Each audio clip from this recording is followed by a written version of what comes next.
Nope. Very similar, though. I was gonna say, like, Just the visual. I know, it was like Is what I the mean. beard, the height. You know, it's so funny. You're just cracking up. Now stop, we have to get serious now. Ugh, I can't get through a meeting if it's serious to me. Can't wait Who till was the that? one, Wilder. the next couple I believe. Chunkiest he's ever been. No, it's not, no. No, yeah, and all my I babies mean, were just like scheduled skinny C-section. babies. Do what you want, but Yeah. it's a different body aches than like. I mean, Oh, yeah. I'm sorry, scheduled induction, Okay. Fourth percentile. if nothing happens. Oh, okay. Well, your choice. Great. Yeah, Remy. Might happen before I leave, that's But good. that's You're what I on heard it, it's a real January, feeling. so I don't know if I can that's see that. changed. I don't know either. She says she's doing well, that's not her. Oh, Okay, I'm going to call this meeting to order. Everybody, welcome to the regular meeting of the Traverse City Planning Commission. As always, we're going to start with our land acknowledgement. The land on which we gather is the territory of the Ottawa and Chippewa peoples who have stewarded this land throughout the generations. Thank you for your strength and resilience in protecting this land and inspiring us to uphold our responsibilities to do the same. Roll call. Commissioner Deturi, Here? Commissioner Hershey, Here. Commissioner O'Brien, Present. Commissioner Heller, Here. Commissioner McGillivary, Here. Commissioner Anderson, Here. Commissioner Swanson, Here. Commissioner Cameron, Present. and Commissioner Knapp is absent tonight, and Commissioner Treadwell will wait a few minutes. Are there any announcements? Yeah, so the only announcement I have today is an introduction of Maxwell Cameron. So the Planning Commission, as you know, amended their bylaws to create a new non-voting position served by the county's new community development coordinator. So Maxwell has been hired in that position. I know as the planning director, it was encouraging to hear the Planning Commission wanting to bring in that higher level, broader scale voice of what's happening in the county to the conversations, because a lot of the topics that we are addressing are the same topics that the neighboring townships are addressing as well. And so happy to have Maxwell here for the sake of the public. Maxwell is on as a non-voting member, has the all rights to participate in conversation and serve on committees, much like our student liaisons that we've had in the past. And so Maxwell, I thank you for your willingness to serve. Welcome. Great. Thank you. Thank you for being here. All right, so we're going to move on to approval of the minutes, approval of the draft minutes of the February 4th, 2025 regular Planning Commission meeting. Do I have a motion? I'll move. Second.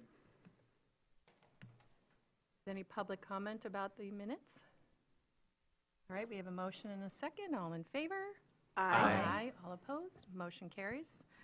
That moves us to old business.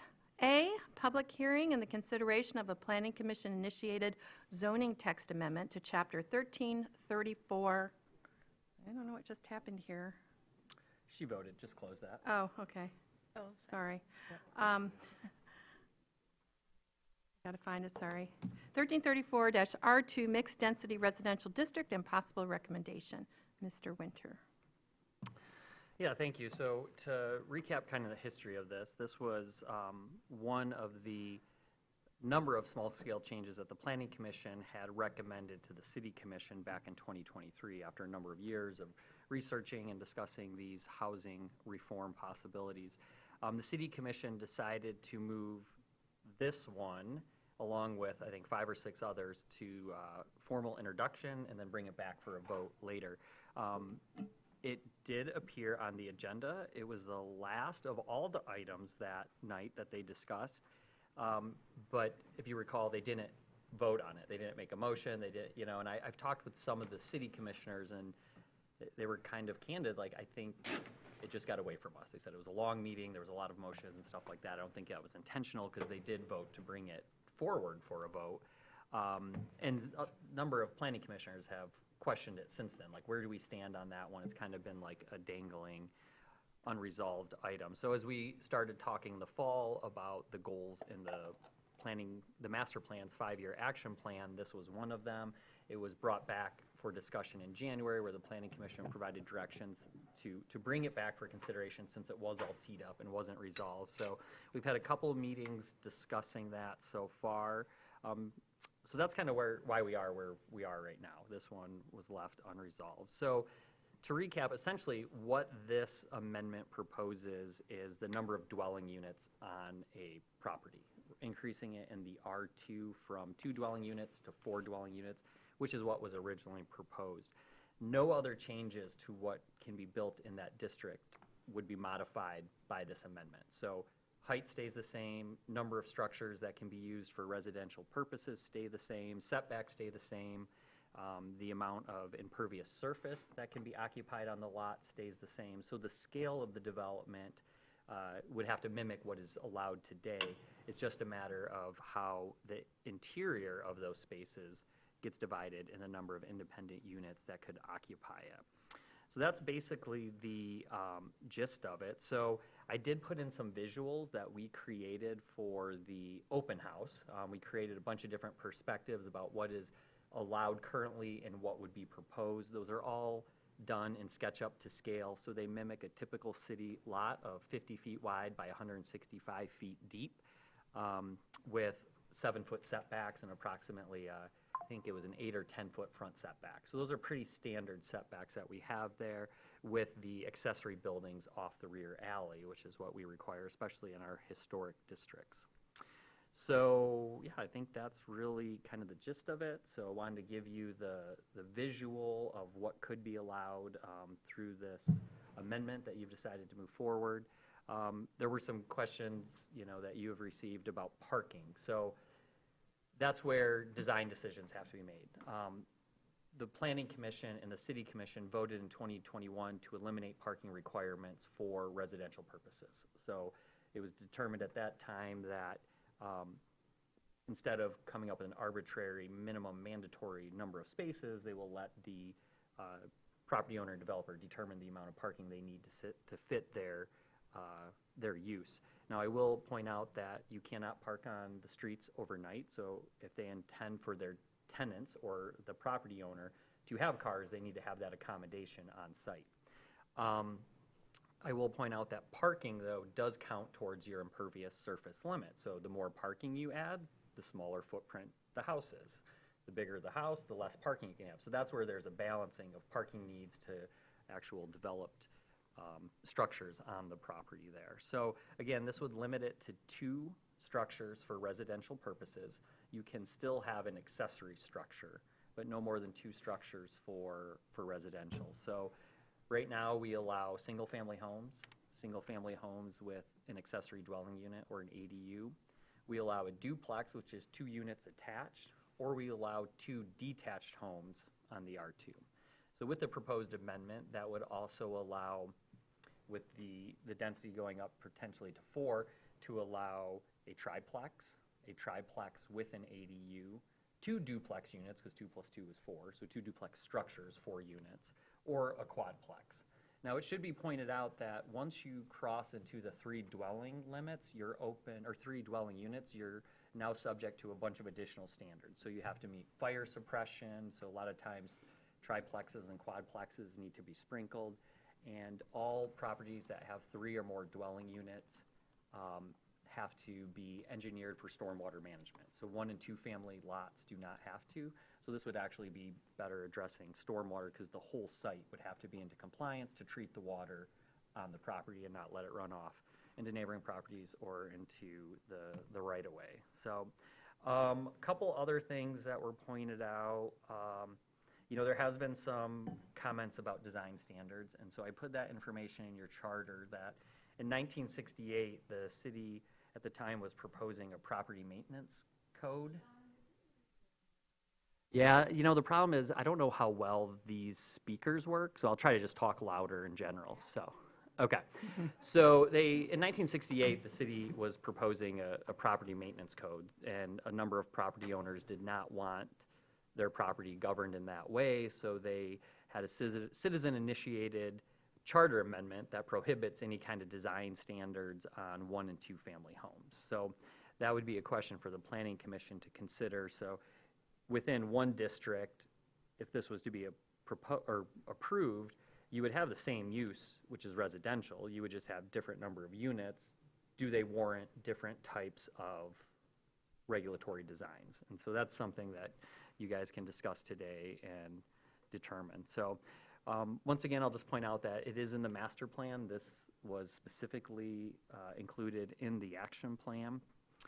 As far as process goes, again, all amendments to a zoning ordinance start with the Planning Commission. So you guys do the heavy lifting, the deliberating. You are the ones required to hold the public hearing, and then you make a recommendation to the City Commission, and the City Commission gets the final determination. So their process per charter is that they have to first take action to formally introduce an amendment, and then the charter requires them to wait 14 days before they can actually vote on it, which every 2 weeks they have a regular meeting, so that gives them the opportunity. You may hear that process in other units of government referred to as the first reading and the second reading. So when something gets introduced, it gives the public time to process it before their elected officials take action. So with that, I will turn it back over to the chair. Thank you. I just want to touch on that charter amendment from 1968 a little bit more for anybody who's watching, that a charter amendment is a change to your city's constitution. So this happened back in 1968. And it says that no ordinance respecting standards for the construction, repair, maintenance, improvement, occupancy, lease, or sale of housing of 1 and 2 family homes can happen unless with a vote of the people. The only way to change that is if the citizens of Traverse City wanted to bring forth a petition to have this taken out of the charter, which would have a vote. So when we hear about design standards, sometimes our hands are tied because of this charter amendment from 1968. So I just wanted to make that clear. So our 2 comments or questions does anybody have? We've discussed this now several times over the 3 meetings, I believe. This is the 4th. Not including the first round? Yeah, that's true. You know, for Maxwell particularly, housing zoning amendments were discussed for about 3 years.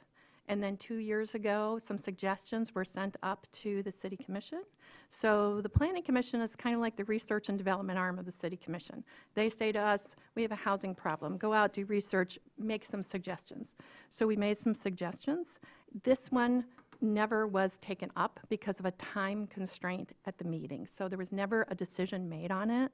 And so we know we have a housing crisis in our town, so we're trying to bring it back up to the City Commission so they can rule one way or the other on it. So what if we do take a vote tonight, what we're voting on is to send it up to the City Commission. They are the ones that have the decision-making ability. So just wanted to give you a little background history.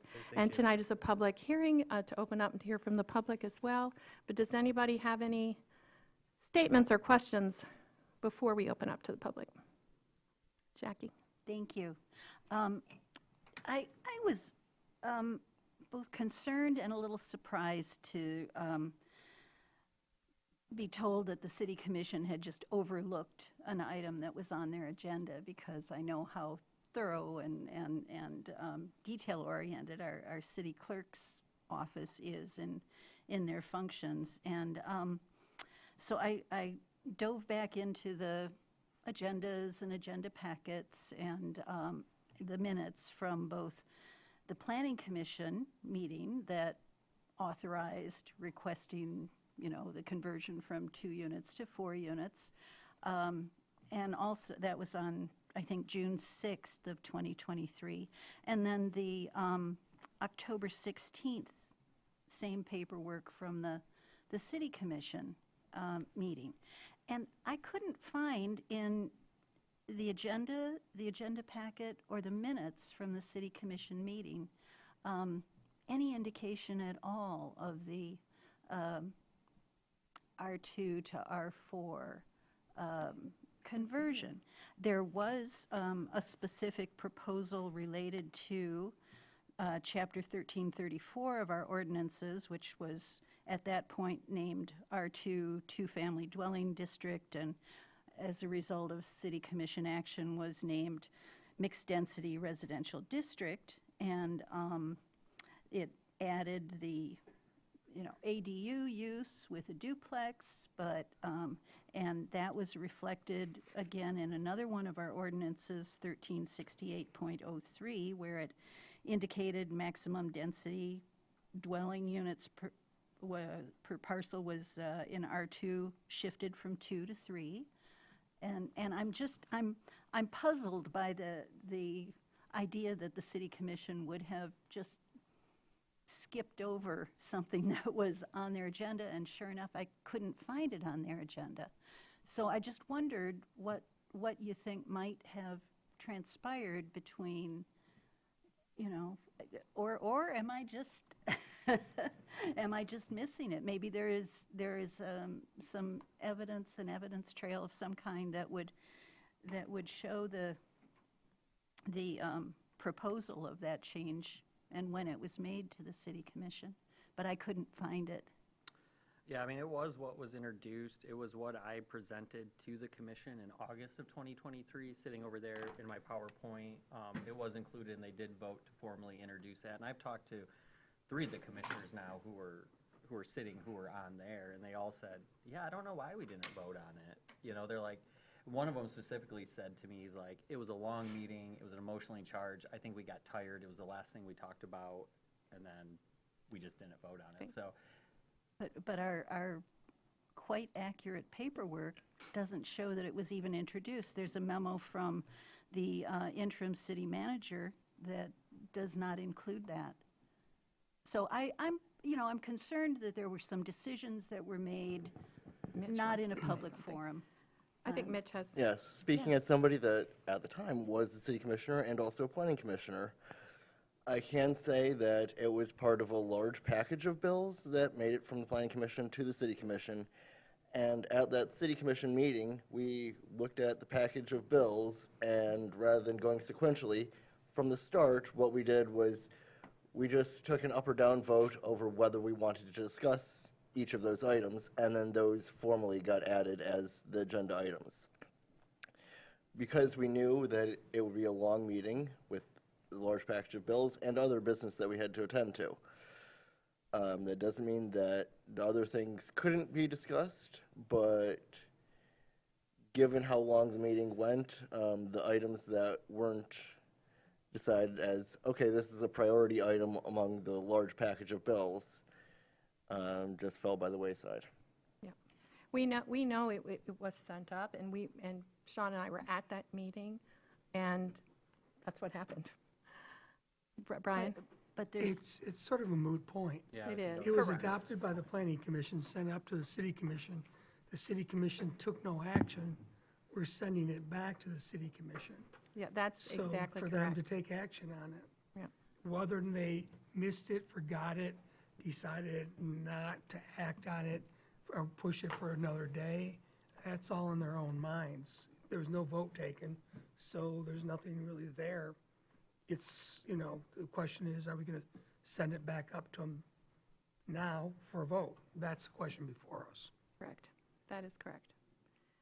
Yes. and my concern is always transparency, abiding by Open Meetings Act, and presenting the background as accurately as we can. And I would, if there is a paper trail that supports, the anecdotal information, wonderful. I would be very delighted.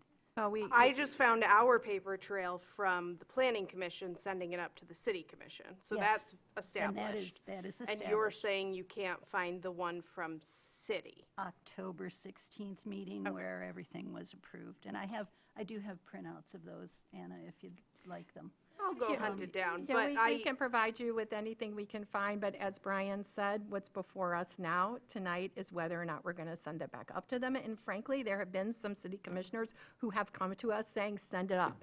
So that's why we're sending it up. Or And again, I mean, And I I would was at the add meeting. that, and I asked them specifically, like, whatever happened with that? You were there, too. And, Yes. get it from the horse's mouth type thing, and they were like, I don't know, I think we just kind of lost track of it that night, so you can take it as it is. But you'll be able to have that conversation either way with your fellow city commissioners at the meeting. time Yeah. when it happens. Mitch?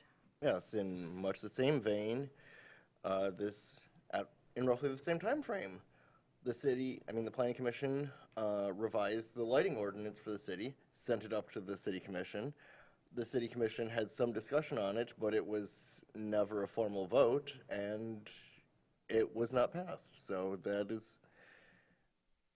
it is something that happens, that something gets sent up and then no action ends up getting taken. I'm simply puzzled by the difference between what was approved by the planning commission at that time and what appeared in the agenda and agenda packet for the city commission, and why there would be a discrepancy between those two. You should So, talk to sir- the city clerk. Yeah, but we're Yeah, also this looking at the is not- October 16th City Commission agenda number, go up. It's, Old business. Old business, item 2G. 2G. Yeah. And it was approved with Mayor Lewis dissenting, being the one dissenting vote. And the description doesn't mention fourplexes. So, I think these things matter to me as a process issue, to be sure that we are being Well- as thorough and accurate as we That can was a be. different planning commission, that was a different city commission. And what we're suggesting now is we are going through a process right now, holding a public hearing and deciding whether or not we're going to vote to sending it up. So, yes. I'd just like to inquire, I understand Mitch is one of the planning commissioners who has asked that it be brought forward. Who would the other ones be? I talked to Commissioner Warner, I've talked to the mayor, I've talked to Commissioner Stanley. I don't know what's going on. These are the ones that were on the commission at that time. Great, thank you. Okay, are there any other comments? And if not, I'd like to open it up for the public hearing.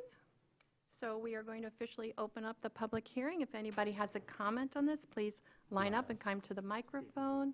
State your name and address. And you have 3 minutes. Yes. Paul McCarthy, 401 Washington. I hope that this amendment gets sent up to the city commission. I hope they adopt it, and I hope it passes. Thank you. Mr. McCarthy.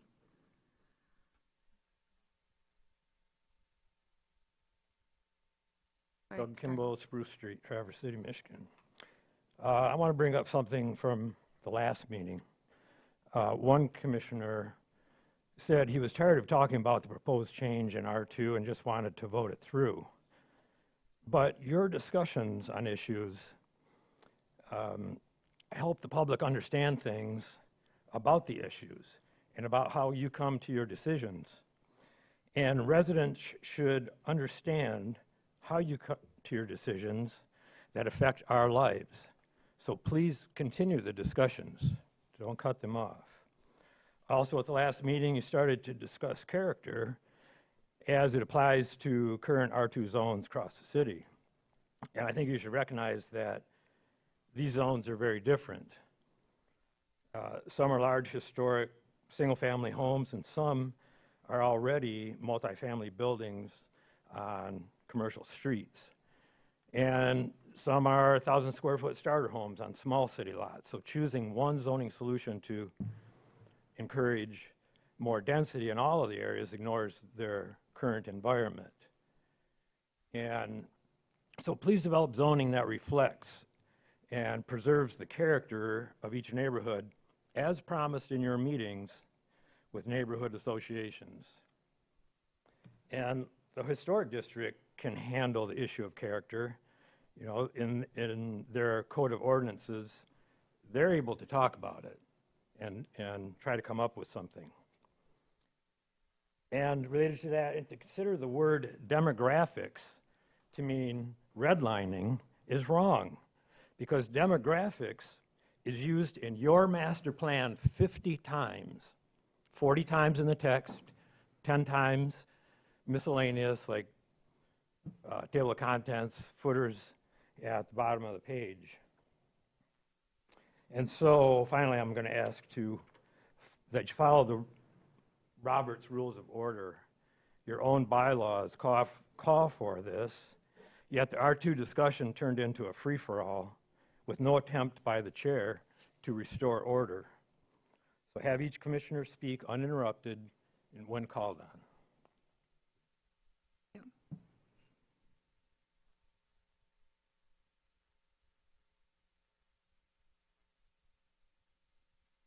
Good evening.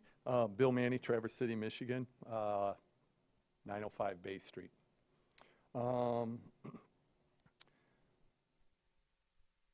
Let's see. Over a year ago, the topic was ADUs. Both rooms were filled with city residents. When it came to public comment, residents spoke at least 15 to 1 against the ADUs.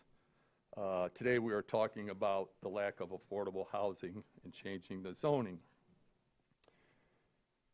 What you are proposing is affordable rental housing.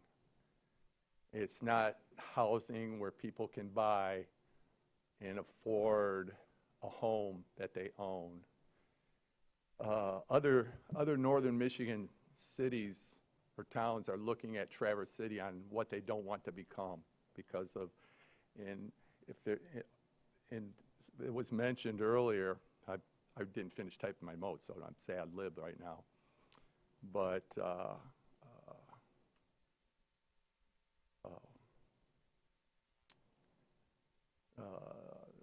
oh shoot, I hate when that happens. The affordable housing, it's not real estate that people will be able to buy. And I don't understand how the fourplexes or duplexes are going to be affordable. Just a few months ago, there was some of the guys over the the TC Millworks building, they flat out said, you know, the comment was, or the question was, well, let's be affordable housing.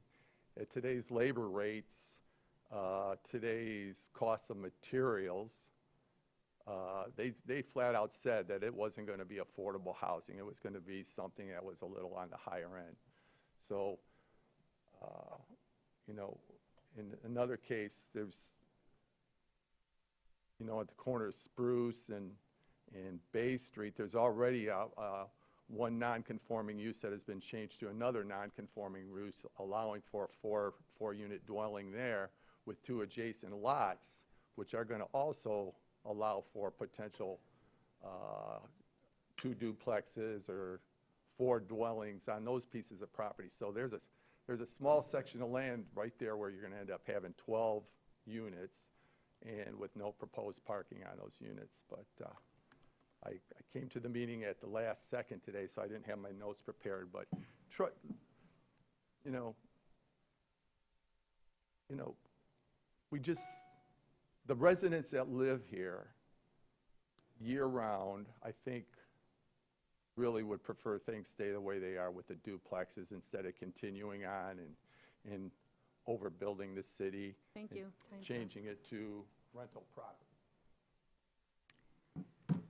Next person?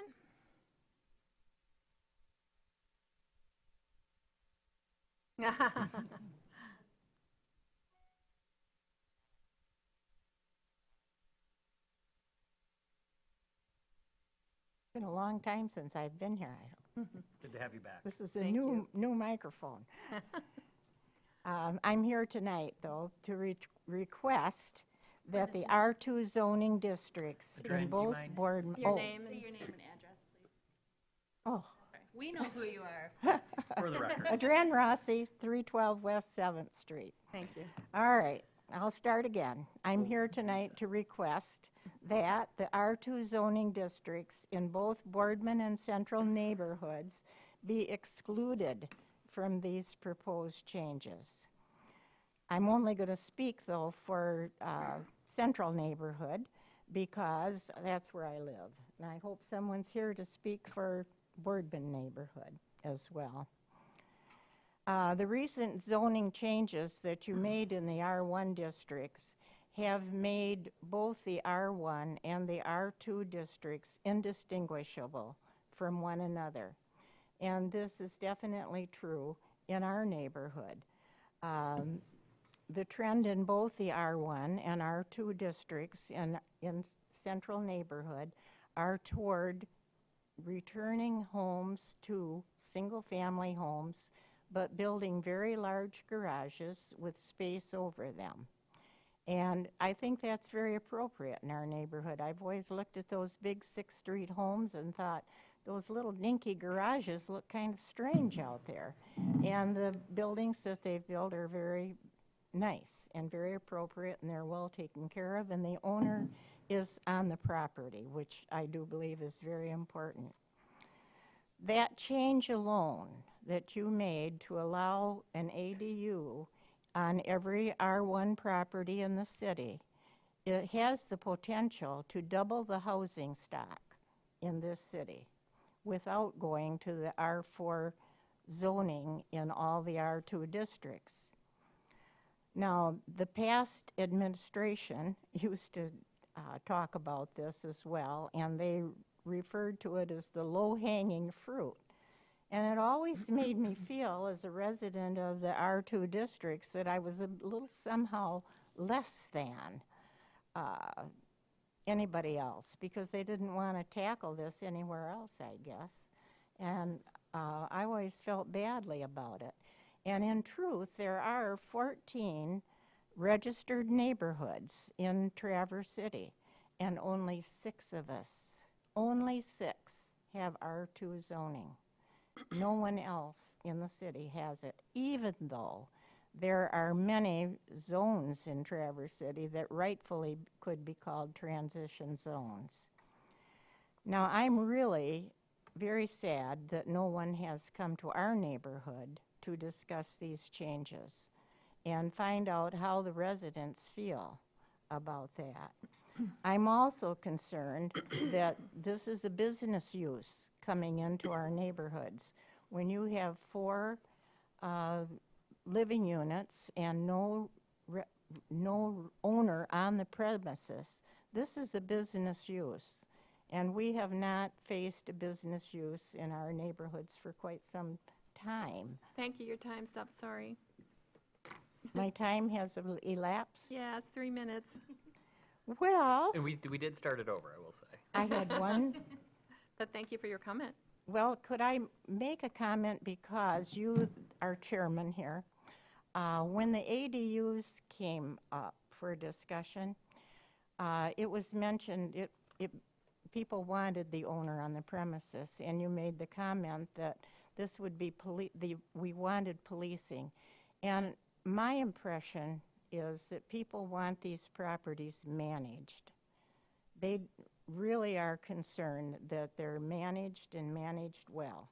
And usually the problem really isn't with the people, it's with what happens because of overcrowding or misuse of the property.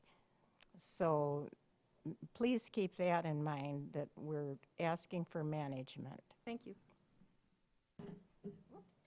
Oop, careful. Not used to using Careful, my careful. appliances yet. I can get it. I'm really pretty able, but. She's so adorable.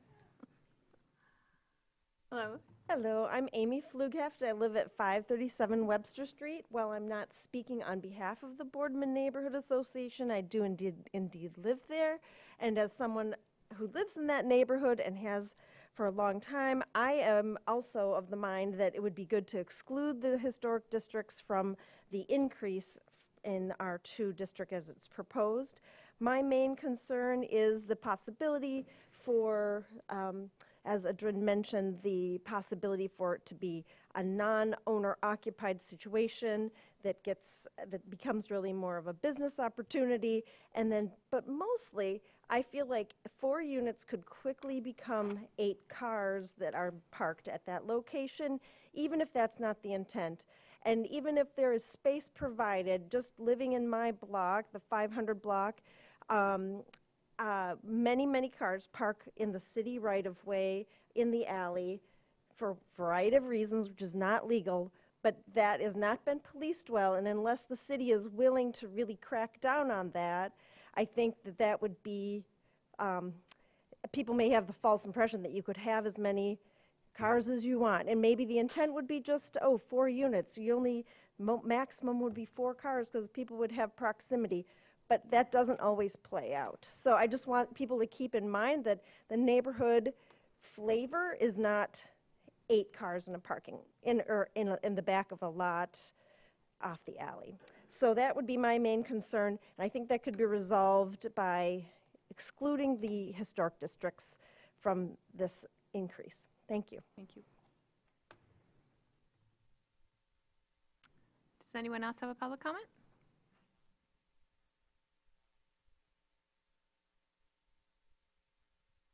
Hello, my name is James Reed. I'm from 2540 Orchard Circle Drive. I am a I've recently moved up here just a couple months ago as a permanent resident. I've been coming up here since I was a kid, and I've always loved Traverse City. Same thing with those above and around my age group. Many of us very much like Traverse City, not only just because of how beautiful it is, but because of its walkability and how close and compact a lot of the things are to downtown. I am in favor of the increase in the R2 zoning, and part of that reason is because despite me having a well-paying job, a fair amount of savings, I do not have a prayer of buying any form of single-family housing anywhere nearby Traverse City, and any form of increase to just housing in general will allow people like me who want to move here and invest and grow their just job prospects, opportunities to just come and live here. I would, however, advise the council to try to avoid or at least discourage the use of Airbnbs and any new buildings that will be created in this R2 zoning, as if very rich people who would come to just spend a short period of time here, they will increase the rent costs just by proximity, as has been seen in many downtowns across the country, such as New York and San Francisco. I would also encourage the addition of walkability that doesn't just include cars to said R2 zoning. That way, as the previous public speaker here said, to discourage the amount of cars on the road, because I do agree that overcrowding is a pretty big issue with any new expansion of population around these areas. So things like bike paths and sidewalks and bus stops would probably be, at least in my opinion, a good idea to add to these proposed communities. Thank you, Mr. Reed. Just so you know, Airbnbs are not allowed in the R zonings. Yeah, thank you.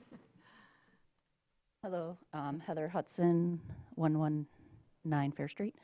I am also in favor of R2 zoning going through. In regards to affordable housing, it actually helps with that, like this man was just talking about.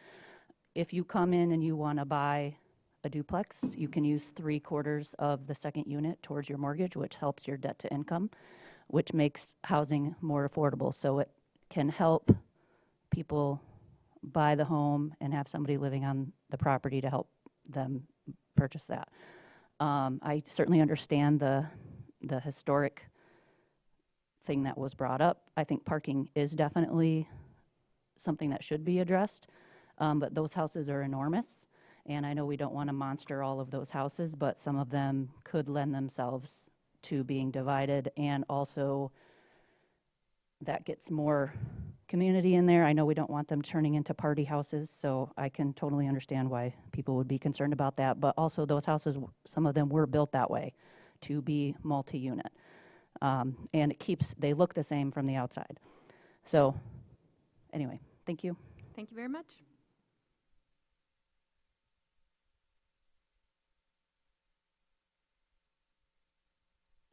Hi, Katie Bertodato, Traverse City resident and Central Neighborhood resident, and I am just lending my support for this proposed zoning change. Thank you. Thank you. Is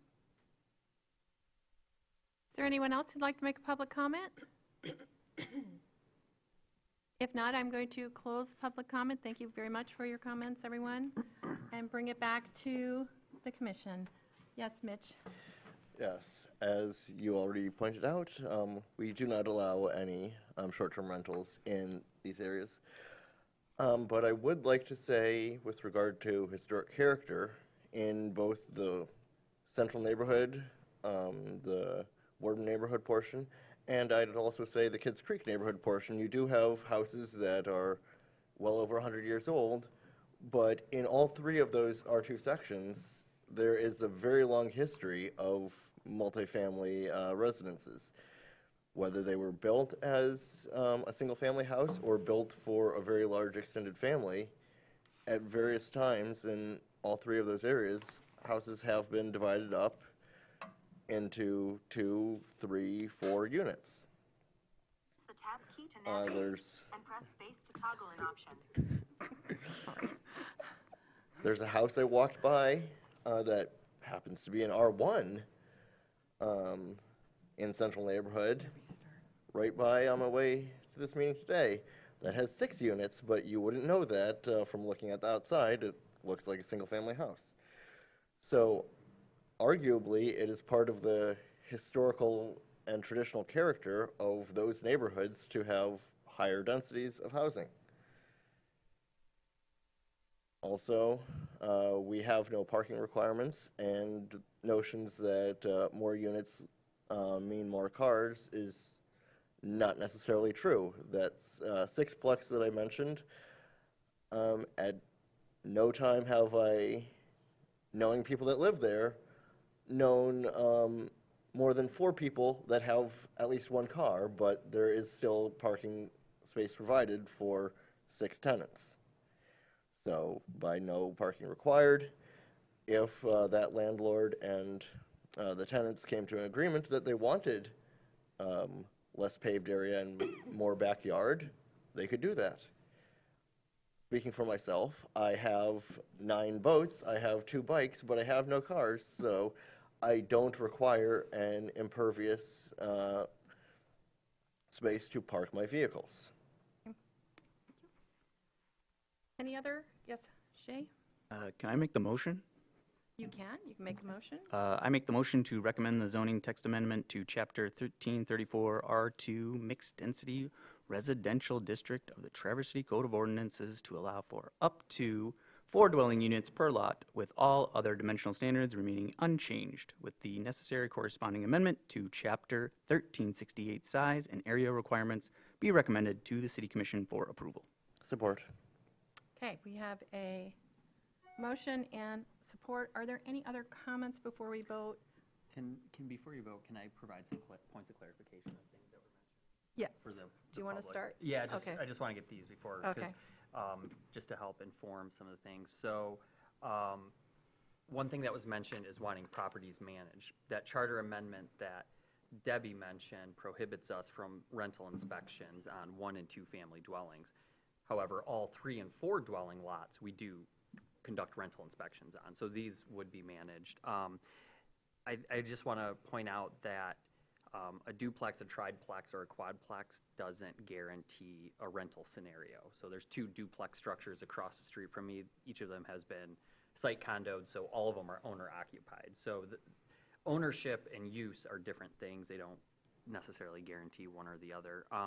And then the parking in alleys, we've heard of that. We hear about that all the time because we have code enforcement in our office. That is prohibited by state law. You can't park in the travel way of alleys. So regardless of anything local in our ordinance, that is prohibited. And the issue is the police don't necessarily patrol the alleys. So if the public is having a problem with a property owner parking in the alley in any district, let the police know so that they can, or even our code enforcement officer, they'll go over and talk to them, because sometimes people call us and he'll go and deal with those. So on the issue of the historic districts, we didn't talk about that much this time, but we did back in 2023. So you can't just raise a house in a historic district without Historic District Commission approval, and the bar is very high. It has to be demonstrated that there's no viable use in the property. I talked to my staff member who has been the staff liaison for 23 years of that board, and they've never approved a historic home in the district being torn down. So there, within those historic districts, there is a little more protection afforded to the existing character than you'll see elsewhere. And then Debbie did touch on the fact that short-term rentals are not part of this discussion at all, that they are prohibited in all residential districts, specifically the vacation home rentals. So, sorry, I just want to get that out there Thank you for the all. clarification. Brian, you had your hand up first, I believe. Well, Mr. Winter addressed half of my topic. Okay. I'll be briefer, but yeah, I mean, you know, so I've been trying to look at this and reading people's comments and deciding whether or not, you know, what are the main issues here. And parking is apparently an issue. But as Mr. Winter said, I mean, I've got friends who live on alleys, or, you know, don't live on the alleys, but they have alleys. You go visit. Sometimes, you know, you have people coming over, you have trailers. People park in alleys, and it's usually, you know, the owners and their visitors. But if there's issues and you don't want to call the police, call your neighborhood association. Let them make a complaint, and people get talked to or ticketed. I mean, you park overnight on city streets, you may or may not get ticketed. But I have a hard time doing an ordinance based on the fact that some people ignore the law, because some people will always ignore the law. And if we don't do things because some people may break the law, then we'll never do anything. It's like saying, well, why do we ban short-term rentals in residential? People break the law. Well, so does that mean we don't ban them? That doesn't sit with me. It doesn't make sense. Density. A lot of people have mentioned too much density, impacts on character. Density can be defined in two different ways. Okay, building size. Do we have dense buildings, or do we have a dense number of people? So, as Mr. Winters pointed out, nothing changes regarding the setbacks, the size of the buildings that can be built on lots. That is not changing. The lot coverage, so the density is not changing, just the number of people who can live in the buildings. I don't know if that's the issue for people. I don't know if it's the buildings. Some people have talked about demographics. I mean, kudos to Ms. Rossi and her papers that she has sent us. She points out that demographics does not define neighborhood character. Because when you start applying demographics to neighborhood character, you're talking about the people then who live in the neighborhood. If you don't want the character to change, that means you don't want the people who live there, the type of people, to change, and that is redlining. So I know, and I point out that you have said this many times, the type of people, demographics is not defined neighborhood character, correct? And I'm just saying, but there's also other comments tonight about how it can work that way. I don't see that as a big issue here. I don't know if, you know, more people bring more cars. Does it mean more traffic to the neighborhoods in the summer? I don't know. I mean, but I was reading some things about housing and addressing housing issues. We have a shortage of housing in this greater community. We are not going to fix it with this ordinance. But part of the thing is, you know, successful communities have to have tolerance. They have to give people the tools to make housing situations that work for them, okay? So you have to give some flexibility. I think this ordinance provides that type of flexibility that allows other options for people to create more. It can be more affordable for them. You can get a loan based on the rental income that you can garner from a duplex or a triplex alone. So, I mean, these are, so I'm generally going to support this. I will raise a question. I mean, people have talked about if you have 8 cars parked on the lot. I look at things I try to look at things relatively practical, and I can take the smallest lot we allow and cover it 100% and put 8 cars on it. And it just sort of like, well, that takes away from the building lot coverage. It causes issues. I think places where you have more parking are going to be the larger lots. But does it make sense to have some type of screening requirement for parking on lots with more than for a parking lot of more than 4 spaces? Because if you go look at the aerial maps for most of these districts, most of these have parking for 4, 5, 6, 7 cars, even though they're only single-family homes. My only devil's advocate remark about that parking would be, what I find more offensive is the parking that just happens off the street. So somebody can, as of right now, if they have their street entrance, their driveway off the street, they just park in what kind of looks like a front yard. So if we allow that to happen, I think it's whatever the phrase is where it's like the same. Apples and oranges, basically. Because I also don't like always looking at cars, but if we have weird cars just appearing in front yards, I don't feel like restricting cars in backyards off alleys that you might not see anyway. Well, you have to have a driveway to park in your front yard. Yes. Okay. Well, yes, but like you said before, some No, people will otherwise, do I don't it think it's allowed illegally. in the city. What do you have against weird cars? Our largest private employer in the city of Traverse City is a classic car insurance company. I know. They have a lot of weird cars. I put my neck out there when I made this remark. I knew it. But I also know that there are enough places that I have witnessed for like years having that kind of parking access. And it just throws off the look of things. If we're just talking purely about the looks of parking currently, that throws it off enough that I wouldn't care if You know, I want to bring this back from a parking discussion to what's before us. Something that we haven't mentioned, but that was in our previous packet.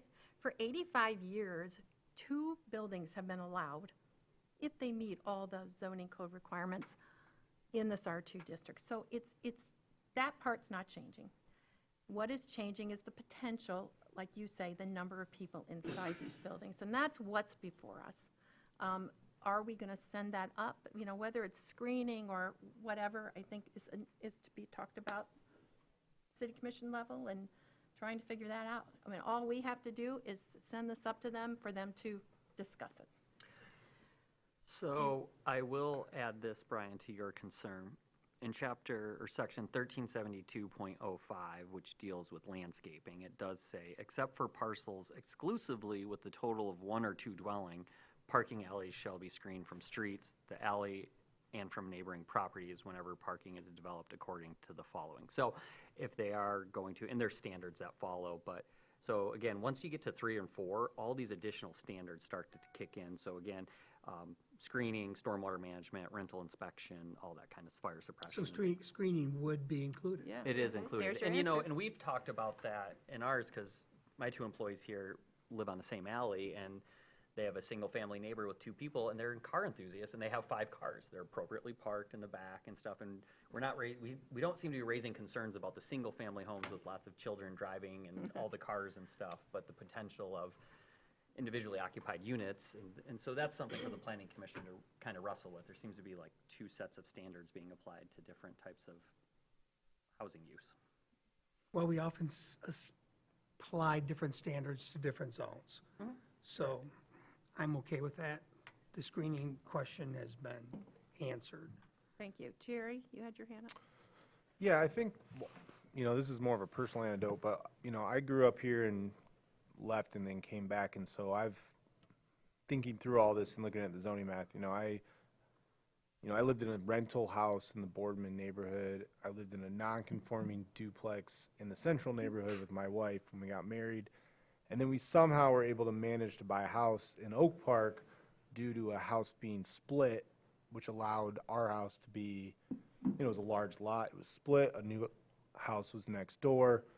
Yes, they were right out my kitchen window. not appealing, but we didn't care. We wanted our first house. So all those things that happen in my life to be able to own a house and raise a family here were all of these kind of tools that were just existing, non-conforming. So now, to me, as the city's getting bigger, there's more pressure, there's more housing. You know, we have to look at tools that can make realities like I had, as all those things were just in place. There was not discussion. I mean, I remember living in that non-conforming duplex, which is an R1B, and, you know, being like, wow, I'm surprised this is allowed, but it was just a grandfathered in. But you wouldn't know from the street. So I guess just from a personal standpoint, there's something to be said about, you know, it afforded me to be able to move back here, and, you know, now we have an opportunity to just try to, you know, allow that to happen in a more thoughtful way with the realities of, you know, 2025. So that's all I have to say. Mitchell? Yes, Director Winter had made a comment about increasing density of people, but arguably, especially in some of our historic neighborhoods, we have seen over the past 75 or whatever time frame you want, a decrease in the density of people. You have large, they might have been built as single-family homes, they might have been occupied at various times as multifamily housing, but overall the trend has been to smaller family units. So we do have, in the case of the 6-bedroom house across the alley from me, 30 years ago, had an 8-member extended family living in it. Now it's got a 4-person household, which is perfectly reasonable, but if they decided to have another 4-person household renting or through a condo agreement owning their ADU, that would be just returning to the previous level of density that has existed in my own lifetime. Thank you. Any other comments? Jackie? Just to raise a few things, we did get, all of us, a letter in from a resident who was expressing some concerns and personal experiences that actually are very synchronized with some of the conversations the last time that this subject came before the Planning Commission. And those would be loss of urban tree canopy, light pollution. Blight was referred to, but I think that's in connection with an increased potential for institutional investor ownership as opposed to, you know, owner occupied. Mentioned parking and just overall quality of life, invasion of privacy, you know, as we live closer and closer together, the expected ramifications. So I'd like to be sure those are registered and you know, part of the thought process as we consider this. Thank you. Ryan? Since I had experience on the City Commission and the Planning Commission, when we drafted light ordinances and tree ordinances, it was, you know, it's really, those are both, well, they went through the Planning Commission, they're really both police ordinances adopted by the City Commission.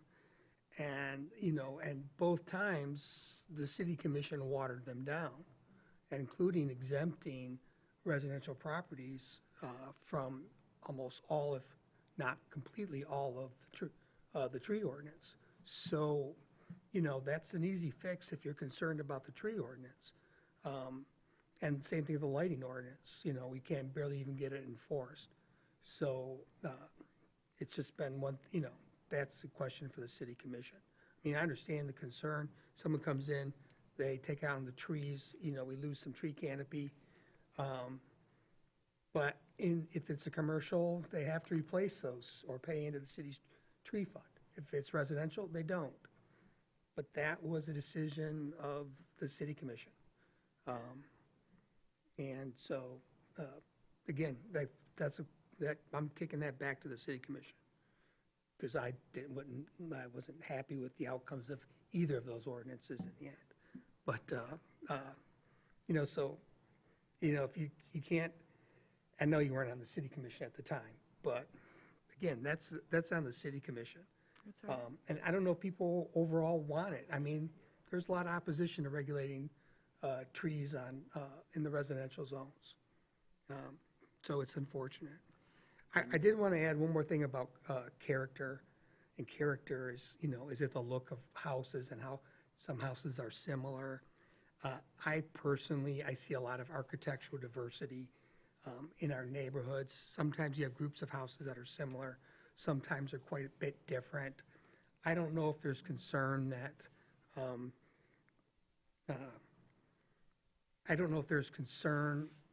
that's the way some of these buildings may look.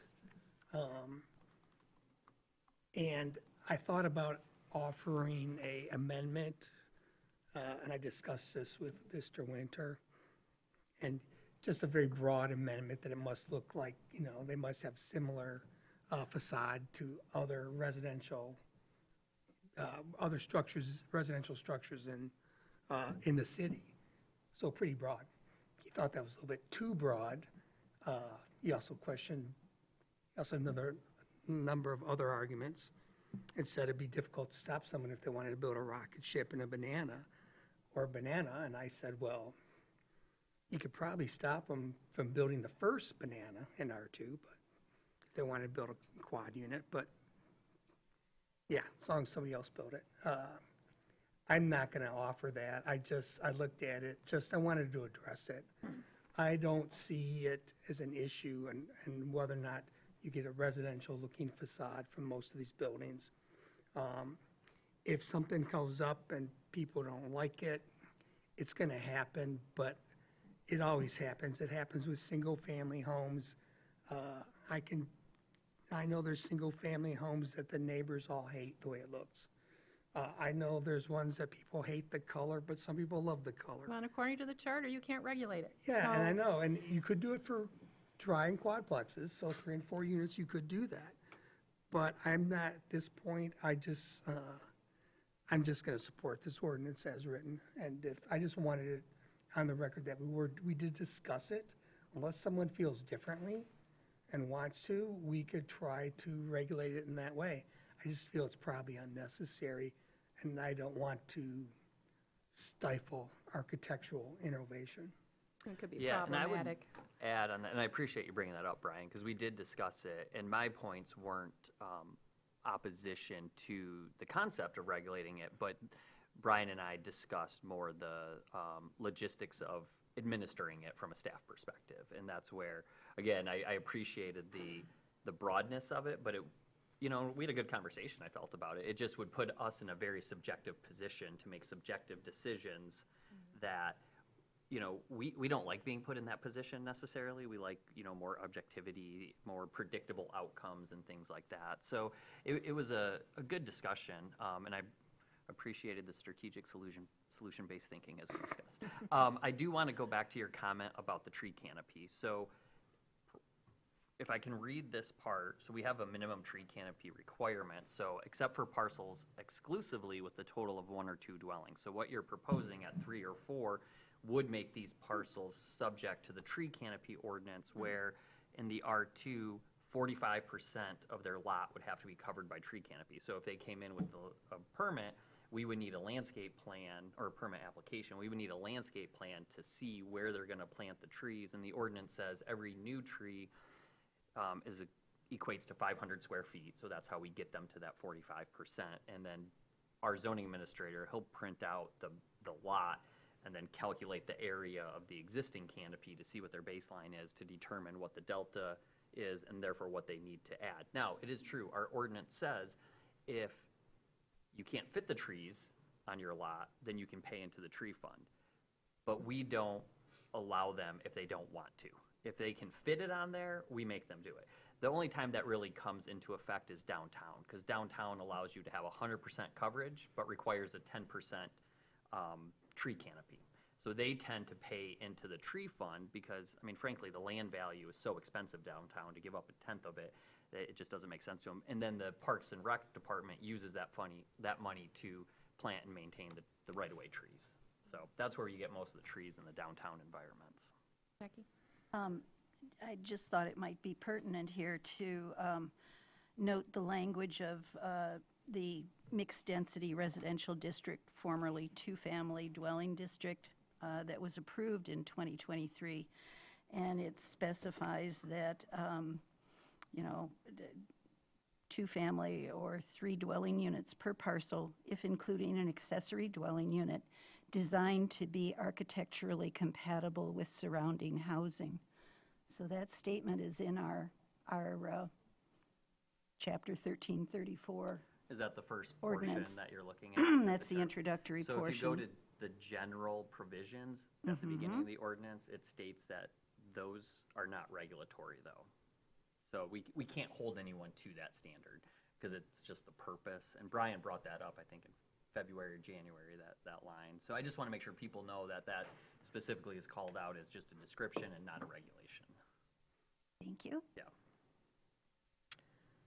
Any other comments? Requirements for Accessory buildings over 200 square feet do then need to have similar roof pitch and architectural design. to the existing. Yeah, it has To the to existing fairly house. match, yeah. One comment I want to make, because we hear it so much. So the Planning Commission's job is to plan for the future where, as it pertains to land use. Every housing discussion or every housing idea doesn't mean it will be affordable housing. We've never said that everything that we're bringing forth will be affordable housing. Now, our job is to provide more housing. The state of Michigan has come down with lots of incentives to help make housing more affordable, but that is under the purview of the City Commission. It's not under ours. So I just wanted to make that clear in case there's any confusion out there. So, Jackie? I'm sorry, I don't have the text of our goals for this year. Didn't we mention affordable housing in our goals? Am I mistaken on that? I got it. There's more housing. It's in the Expand housing opportunities. expand housing opportunities. Many housing-related zoning amendments introduced by the Planning Commission were adopted by the City Commission in 2023, addressing additional ways to expand housing choice and encourage more housing, especially for households earning below the median area income. That's all that it says. I.e. affordable. Some of it, yeah, but not all. So, and I think that's important because we discussed that in August of '23 at the City Commission meeting. The housing crisis, if you will, that we're dealing with has two sides to the coin. There's the availability side and the affordability side. So the availability is really the land use that Debbie was speaking about. What can be allowed where?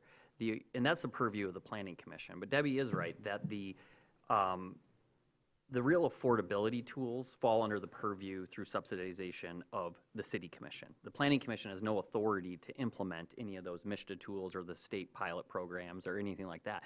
That really comes down to the City Commission. So the Planning Commission works on proposing land uses to address the availability, and then the City Commission can institute programs that exist that help address the affordability. So really the only thing the Planning Commission can do to help with affordability is through the supply and demand side. And so people have raised objections, you've heard them too. Well, if they build a new quadplex, it's going to be more expensive. 100%, new construction always costs more than old construction, right? Debbie and I talked about this afternoon. When the iPhone 16 came out this fall, which iPhone model was the most expensive? The newest one. But when the iPhone 16 came out, what did that do to all the earlier models? Their prices went down. So, there's ways to look at that, and we've mentioned it. I sent it out after the last meeting at the beginning of February, the article from The Atlantic where the UCLA professor has been doing that quantitative research, and it's like, yes, as you start to address more of that supply, even on the higher end, it tends to have an effect on the overall housing ecosystem and the prices by addressing the demand constraint. So, just want to put that perspective out there. Thank you. Any other comments? We have a motion and a second. I don't see any other comments. So, all in favor, say aye. Aye. Opposed? No. We have to do a roll call? Yep. Commissioner Deturi, Yes. Commissioner Hershey, Yes. Commissioner Treadwell, Yes. Commissioner O'Brien, Yes. Commissioner Heller, Yes. Commissioner McGillivray, Yes. Commissioner Anderson, No. Commissioner Swanson. Yes. Motion carries. Thank you. Thanks, everybody. All right, now we're going to move on to B, public hearing and possible action on the capital improvement plan. Mr. Winter. Yep, so the capital improvement plan is something that is required for municipalities. It is a 6-year plan of projects. Now, there's a number of reasons that these projects rise to the list, but this is a list of projects used to help the city manager and the city commission inform their budget process, which they're actually starting this week at the staff level. This is created by staff. Most of these projects have been entered to address capacity issues, condition issues. They're either called for in plans. In some cases, there's legal regulatory requirements. I don't know if you guys are aware of, after the Flint water crisis, they had the lead and water lead replacement mandate on cities, so we have to replace all of those even though that they're privately owned. So sometimes laws get passed that require us to put projects in the CIP because they need to be made aware of the city commission, the city manager, that these are costs coming down the line.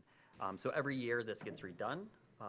We do every year have the opportunity at the Planning Commission to hold a public hearing. The Planning Commission's review is really focused on location, character, and extent as it relates to the master plan's vision. So it's not a technical requirement, and frankly, that's somewhat subjective, and it's up to you guys to kind of debate that. But we do have criteria internally that we use for putting projects into the CIP, such as cost thresholds, or if it's just routine maintenance and it's not extending the life of it or the capacity of it. Those just get put into each individual department's budget. But these are really the capital assets of the city that need to be maintained over time, expanded, or in some cases, new ones installed. So the list of projects was provided to the city, or the Planning Commission, at the beginning of February. We didn't quite have a quorum, so we canceled that study session, but I appreciate the questions that were sent to staff. We were able to distribute those to the relevant departments because as the planning department, we facilitate the process. We set the meetings, bring everyone together, but every department is responsible individually for entering their own projects and things like that. So we submitted those to them. We got the responses. I know Katie distributed those out to the Planning Commission. They were in the packet that did get published, I believe, for the last meeting that ended up being canceled. Katie did follow up to see if anyone had any questions of a specific staff member or if the answers provided were not adequate. We did not hear anything, so therefore we have not asked those relevant staff members to be here. But we are holding a public hearing as scheduled tonight. So Brian had the question, and there's a memo in there from the city attorney, and her and I talked a lot about that. And frankly, she said there is no like hard, she basically said it's a gray area. There isn't a line like yes or no. She does think it is best practice, and I would agree with her, to continue this, to have the opportunity as Planning Commission to weigh in on these projects and to take that master plan into consideration. Of course, some of these won't have any connection to the master plan because they're just very specific improvements that need to be done, and still making that recommendation to the City Commission. Now, we, in the past, have had 2 CIPs combined into one, so the cities and Light and Powers. Now, I will say the Light and Power CIP in our charter does say explicitly that the Planning Commission will hold a public hearing on it. So that may be the basis for this historical process or practice because they were both combined into one document in the past. As we discussed in February, we have switched our software. Light and Power is not switching theirs to the same software until next year, so we have 2 separate documents. They're not combined as to one, so we felt it might be most appropriate just to have 2 separate public hearings and 2 separate actions on them. We will probably next year be back to the unified single CIP, but just because of technology transitions right now, this is the position that we find ourselves in. So, Absolutely. All right, before we open the public hearing, does anybody have any questions or comments regarding the CIP? I want to reiterate that our job is to look at each of these projects and to see if any of them are inconsistent with the master plan. not the actual project themselves and the merits of the project, but whether it's consistent or inconsistent with the plan. Jackie? I was going to ask for clarification. In the city attorney's memo, quoting from the Michigan Planning and Enabling Act, mentioned that the projects would be shown in some way prioritized, either in order of priority or I presume any way that indicated the relative priority of the projects listed. And I wondered if you felt we had addressed that sufficiently. You know, I think so the CIP isn't necessarily to be viewed as a prioritization list. So usually things get entered 6 years out and they slowly move up. So the city commission knows that they have 6 years to start financially planning for some of these costs that are coming down the line. You know, each project itself, each department has its own merits for why they think something might need to be prioritized ahead of one project or another in their list. You know, like for instance, I'll take the Department of Municipal Utilities. They've done a clean water study as well as a sanitary sewer study, and that created a list of prioritizations that then they've used to inform their CIP entries. So the CIP itself, the prioritization just comes from how the projects move through closer to year one, because that's when it's time to budget them. If they don't get budgeted, they just kind of stay there because there's nowhere further for them to move along. And that's why some of these projects have been on there for a long time, 10 years. And sometimes it's the city commission that just makes decisions to reprioritize. We heard that a lot when the Madison Jefferson reconstruction, which occurred last summer, we were going through the planning phase. Those people were told 10 years prior that it was coming, like in the next couple years. But then 8th Street took prioritization, funds got moved there, but that was just city commission's action. So that's really up to the city commission to decide, as the holders of the purse strings, what they want to prioritize budgeting. This is just simply a list of projects that move through. So really what they're looking at is what is prescribed in year one, what can we afford, and what do we want to prioritize. So that's really the city commission's decision to make. Nothing to do with planning. So you feel that the way that the CIP is presented right now, and I didn't see any indicator of relative priorities, but you feel that we're fulfilling the intent of that enabling legislation? Mm-hmm. Yeah, I mean, the city attorney is well aware of this process, and she has raised no objections, so. Okay, thank you. Brian? Each project has a funding stream that's listed, and if the project doesn't show any funding for the 25-26 year, then it's not a 25-26 priority. And if it shows all its funding in the 25-26 year, then it's a priority for 25-26. Now, I will quote from the city attorney. The primary role of the Planning Commission is to review the projects proposed by staff and evaluate their general order of priority, that in your judgment will be needed or desirable and can be undertaken with the coming 6 years. Hence, if there's a project on there that you think is a low priority, you should ask that it be either A, moved off the list because it can't be done in the next 6 years, or you can make a motion to move it back on the list because it's not a high priority. That's your options, according to this, is, to review and prioritize it. I mean, eventually, and that's our goal, and the city commission has the option also of completely ignoring whatever we say. So. As apparently Yeah, they because do. there's no obligation for the city commission, and the city commission looks at available funding. You could put a road that could be a high priority, and the city commission doesn't have enough funding to do it this year. So they do a smaller road or a smaller project, and push the bigger one back for 1 or 2 years, depending on how their funding plays out. So, I mean, and it's also, or coordinating with other projects. Way more information than we see, so that's more of a staff. But, we just get to make a comment and then it moves on. And So if you, let's start the public hearing. and if you, yeah, and if you look at what's in our packet, the planning commission's evaluation is limited to a project's consistency with the master plan in terms of location, character, and its extent. That's what we are here to discuss.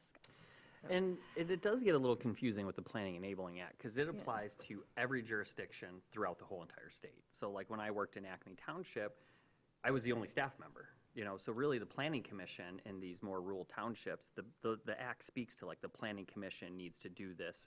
But if you read further in the act, it does say unless it's been delegated to the mayor, the city manager and stuff. And that's how it operates in the city because, I mean, I don't know what size diameter municipal water pipe is needed to serve, you know, like we're not experts in these individual fields. So when you work in cities that are starting to manage these complex systems of infrastructure, that's where the expertise of the staff and how they provide the project input comes into play. But then it really comes down to the city commission what they want to fund, because the planning commission can look at a project in the CIP and say, you know what, that's our lowest priority. But at the end of the day, if there's a legal mandate that the city has to do it that year, that opinion doesn't really matter. You know, like you can convey that opinion, but it doesn't mean that the city doesn't have to do it if there's a legal obligation, like in the lead and copper service lines and things like that. So it's a nuanced dance, to say the least. I'd like to open up the public hearing. So I'm going to open up the public hearing. Is there anybody here who would like to comment on the capital improvement plan?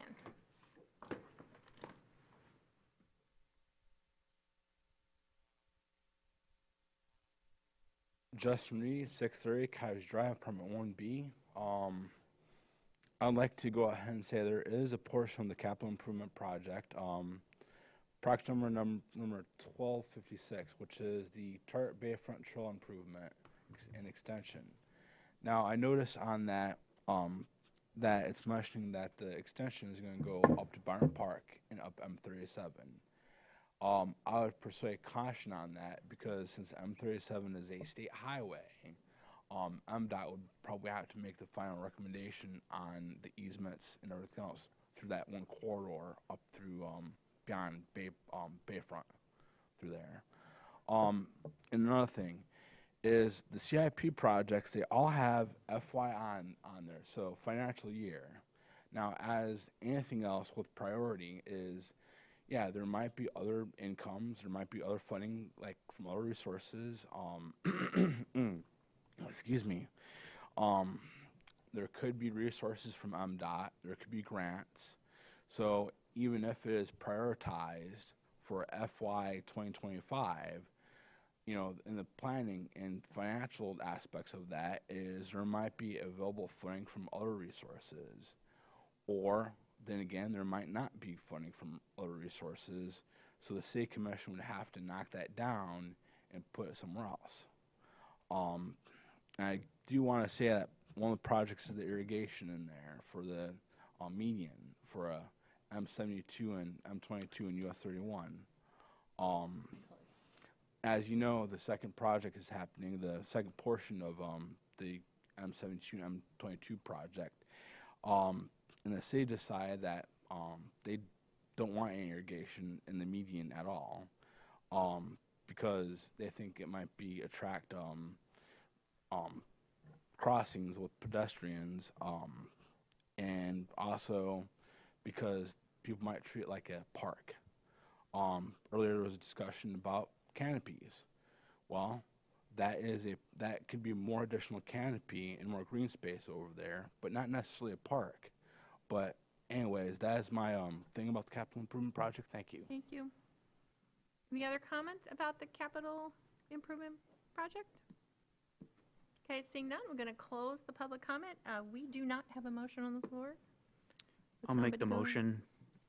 I'll make the motion to approve the capital improvements plan for fiscal years 2025 through 26 through 2030, 31 be adopted. Second. I would like to add, though, that I did not know my question would be copied and pasted directly, and I would have used Differently. fewer question marks and exclamation points. That is all. I used a lot of them. editorializing. Your secret passion for Yeah, capital I mean, planning that you have. passion for crosswalks. Okay, you really do. Personal. Yeah. All right, so there's a motion and second, more comment, Brian. Speaking of which, I wasn't aware either, and I swear the Surprise. initial draft said the sidewalk was gonna be on the west side of the Garfield. Maybe I just misread it anyways. So, I will say that, I'm not gonna vote for it. I could make a bunch of motions to make changes, but I've done that before, and even when they're adopted, they're ignored at the city commission. But my biggest objections, to this are, I mean, I put a lot of questions. Parking lot P, I don't think you should be tearing down an existing building in the downtown and replacing it with surface parking. Can you tell me where that is? I looked at a map and I couldn't find it. It's I on think it's that State little Street. white building, the Buckins building. It's Oh, yeah, just- yeah. Yeah, so across from They the just redid that building and then it got abandoned. parking lot, yeah. Yeah. Mm-hmm. So I can't support that. I mean, if there's support for it, I'll make a motion that it be, that replacing it with I don't even know, that would be stricken. But, or if somebody else will, I'll second that. But the commission's gonna do what the city's commission's going to do. Yeah, that Grandview Parkway thing is weird, but, and the West End pedestrian way, that was just my political statement. But, and then again, I also have a hard time with the whole cemetery thing. You know, I think it's just one of I was here when it started. The whole issue started because the cemetery, Sexton, is that his title at the time? Sexton, yep. Yeah, closed the gate because there's so much traffic going, because there's traffic going through there. And a couple of neighbors who lived in one of the adjacent neighborhoods who are connected to NGOs in the city, you know, complained. And that's what got this whole ball rolling, and that's why it's promoted by the NGOs in the city. And it's like most things, you know, it happens because, you know, and that's how it ended up and has been pursued and pushed through here from the get-go. But it's also in our mobility plan, and I objected to it then, so I don't expect it to go anywhere.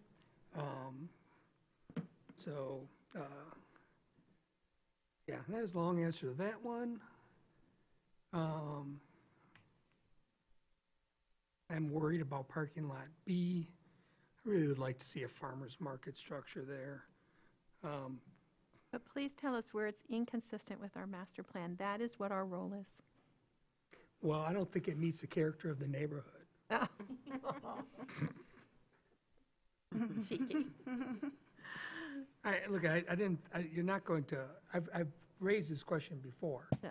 I raised it during our master planning. Right. I objected to it then. I'm still going to object to it now, you know, and I'm just making my comments because I up here and I get the opportunity to do it. It's, you know, and my other comment is, again, all this stuff is, you know, what you see every year. The CIP is very heavily pushed towards the center of town, both the downtown, central, Boardman neighborhoods, and the west side of town, you know.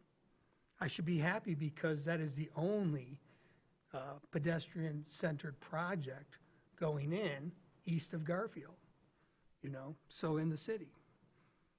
But, you know, is that little connection from the cemetery driveway, you know, to the roundabout. So maybe I should just be happy we got something. But anyways, so I'm going to vote no because I can. Okay. And simply Mitchell, as that. thank you.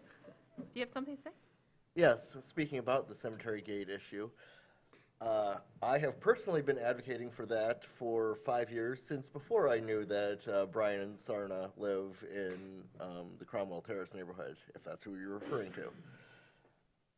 Personally, I feel that merely opening that gate doesn't go far enough, but it is a step that provides good connectivity between, frankly, neighborhoods going all the way to yours to the Tart Trail without having to go along Munson Avenue and through the 8th Street and Munson intersection or the Munson and Airport Access Road intersection.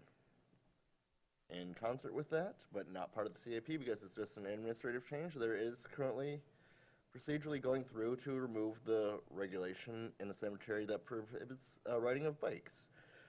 So it is certainly consistent with our mobility action plan to have greater connectivity through that area. Having a sidewalk that directly connects to the Tart Trail from the Cromwell Terrace neighborhood, perhaps along the existing utility easement, would similarly be consistent, but that is a lot more complicated than simply expanding a gate and having a short section of sidewalk. Thank you. Anyone else have a comment before we vote? He is correct. It would be better to have a link through Carmel Terrace, and we talked about that previously, but he's also correct. This is the cheaper and easier, simpler way to do it for the city. Doesn't make it the better, just the simpler and the easier. Any other comments? Okay, we have a motion and a second. All in favor? Aye. All opposed? No. Roll call vote, please. Commissioner Deturi, Yes. Commissioner Hershey, Yes? Commissioner Treadwell, Yes. Commissioner O'Brien, Yes. Commissioner Heller, Yes. Commissioner McGillivray, No. Commissioner Anderson, Yes. Commissioner Swanson. Yes. Okay, thank you.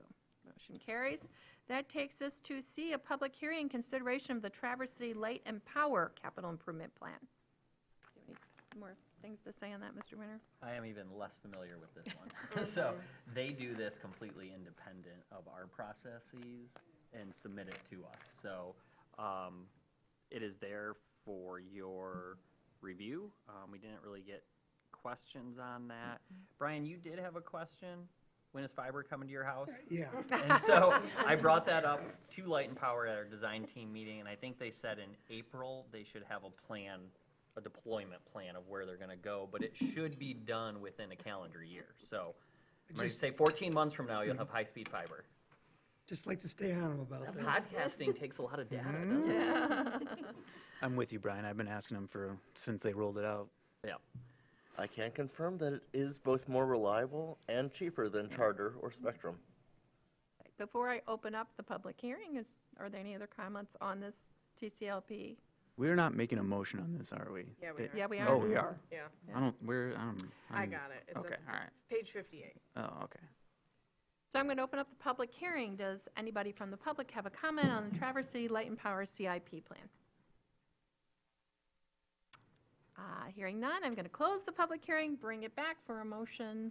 I've got a motion to approve the capital improvements plan for, should I insert the, It says 2520. yeah, but motion to approve the capital improvements plan from TC Light and Power for fiscal years 2025, 2026 through 2030, 2031 be adopted. Second.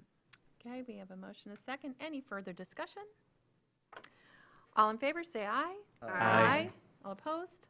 Motion carries. Sorry, Katie, I just didn't want back-to-back to not have that just crammed in there a tiny bit for clarity's sake in the minutes. Got it? Okay, so that closes all of our public hearings, and we're going to move on to our continued discussion of short-term rental regulations. Mr. Winter. Yeah, so the Planning Commission has been having these discussions with the desire to reduce the amount of short-term rentals throughout the city. So a lot of discussions have happened over the last couple meetings that we've had here since the beginning of the year.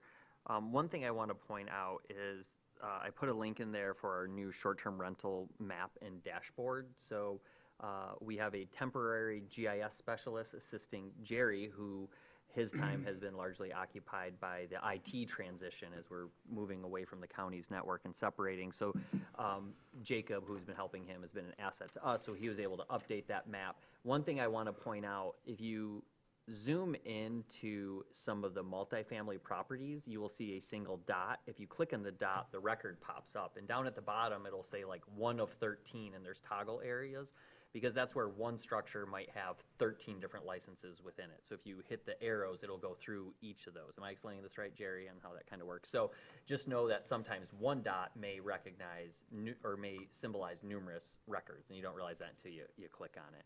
So on that dashboard on the bottom left, you will see different tabs. So there's individual tabs for tourist homes, vacation homes, and they've been keeping track of the ADUs there as well, because the clerk's office also manages licenses in a similar fashion, I think on an annual basis. Is that correct, Katie, for ADUs? Yeah. Yeah. Yeah, so. Sean? Sure.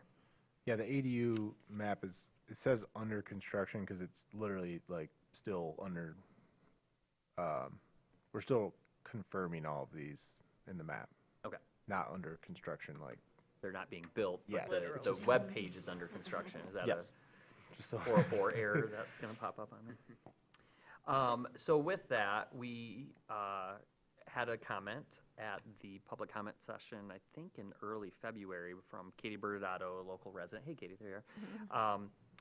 As you know, Katie operates Golden Swan Management, which oversees the management of some of the short-term rentals in town and in surrounding jurisdictions. But as she mentioned at her public comment, that she is the vice president of the Michigan Short-Term Rental Association, which works with communities on appropriate regulation. So she offered up herself to come and speak with the Planning Commission. So Debbie reached out to her as chair and has brought her here to speak today. So this is more of a chance to have a dialogue with them, since that wasn't on the agenda in the past. So with that, I'll hand it to you, and we can come back and discuss. Thank you, Katie, for being here, and we're ready to hear your comments. Yeah, thanks for having me.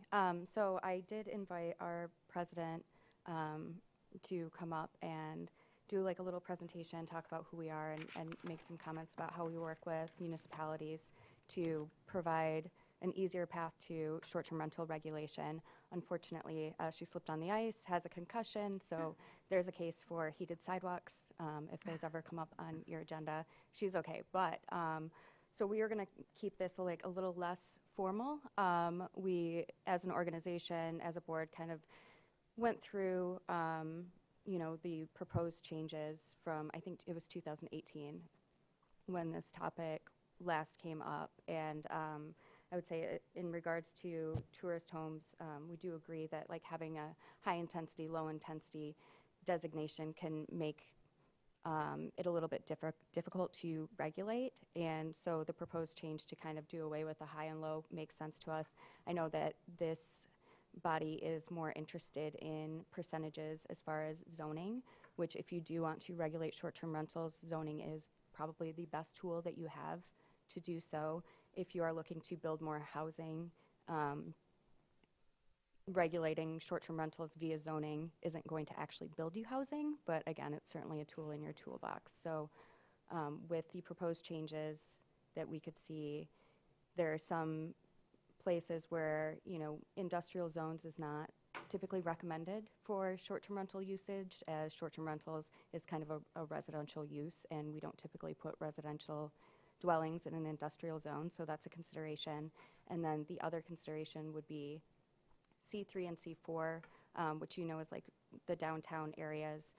In this community, it is a commercial zone, and there are quite a few spaces above some of these restaurants and retail stores downtown that could be transformed into something that could go back on the tax roll. And with construction costs being as high as they are, the expense of transitioning a commercial building, particularly a historic building, into a residential use can be extremely expensive, and typically only pencils out if short-term rentals are allowed in that area.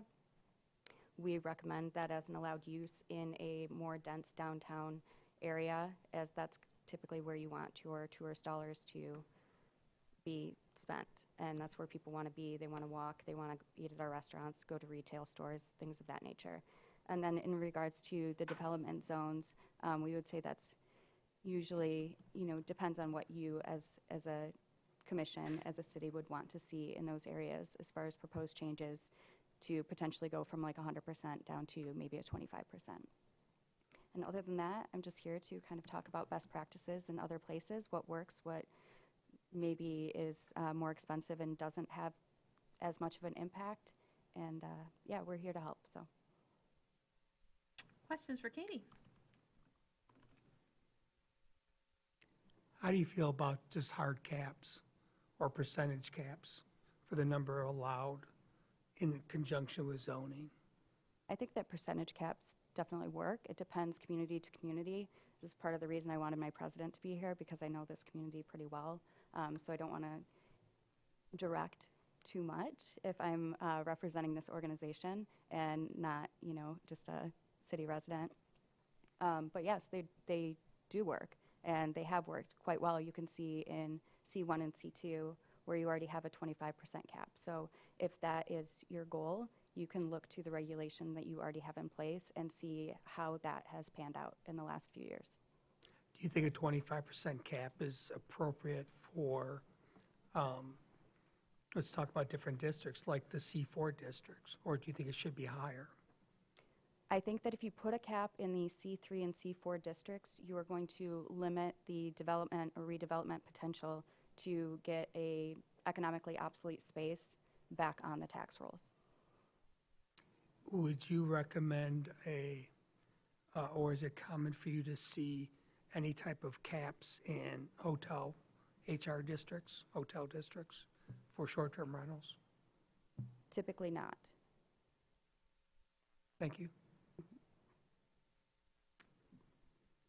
Jackie? Do you have any data about renewal of short-term rental licenses? How much attrition there may be year to year? I've been hoping to get that information locally, but if you knew of any general trends? Yeah, I think that your zoning administrator would have that information. I know Dave Weston keeps a pretty good eye on short-term rental activity in this community. From a market standpoint, and I believe Commissioner McGillivray has brought this up before too, we are seeing a saturation in short-term rentals, which means that they are not producing the revenue that maybe people had hoped when they were investing in that, and we're seeing some of them turn back into long-term housing, which frankly, from a personal resident standpoint, we like to see. So in terms of statewide, the organization that you're representing, do you Detroit have is very different from Grand Rapids, different from Traverse City, different from Charlevoix, so there is not going to be one set. What you would want to do is look at a comparable city, and Traverse City is pretty unique and frankly kind of setting the standard for the state right now. Okay, so does your organization just not keep that kind of data, or? We do, but my president is concussed. Got it. Yeah. Other questions? We have a wealth of knowledge for short-term rentals here, and so any questions? I mean, I think you've brought up some really great points so far for us to consider. Jerry, did you have something? I'm just wondering, like in the city, we've had short-term rentals for a long time. I mean, is the reason that this is did Airbnb really change the game this big, like by creating that app? I mean, I think sometimes that's get lost. Like, why is this a problem? It's like technology entered the scene, and all of a sudden, the entire landscape changed because, again, I got married here in 2017, and Airbnb was like, I remember people couldn't find a place to stay, and that app was just starting. I think that gets lost, that the technology driving this is really what's driving. People are investing millions of dollars because there's a way to access these properties that wasn't there 10 years ago, even though some of these, even on Winona Street, there's always been a short-term rental there. But now I don't even think it's that. Is that one allowed, Brian, there? But that has historically been there forever as a short-term rental. And I don't think it's ever been allowed as a short-term rental. It was used that way, and now it's rented on 30 days. Rentals, but sometimes people might cancel after a couple weeks. But yeah, it's still a 30-day rental. It's like it's a block for me. I have no idea how often it gets used, who's there, what the turnover is. Doesn't matter to me. It's not an issue for the neighborhood. Neighbors don't complain. But it's been a mix, and actually the people who bought it and are using it now really did a nice job upgrading it, turning it a nice looking little location. So, but no, I know it's not a short-term rental per se. They Yeah, run and it I- by the month, and I think they do pretty fine running it by the month. Yeah, and I 30 guess the days. point is like, once it gets a point on a map on an app, it becomes a lot more accessible than in a classified section or a bulletin board, so. I just think that needs to be brought up, that technology is driving a lot of this. Do you think COVID drove a lot of this too?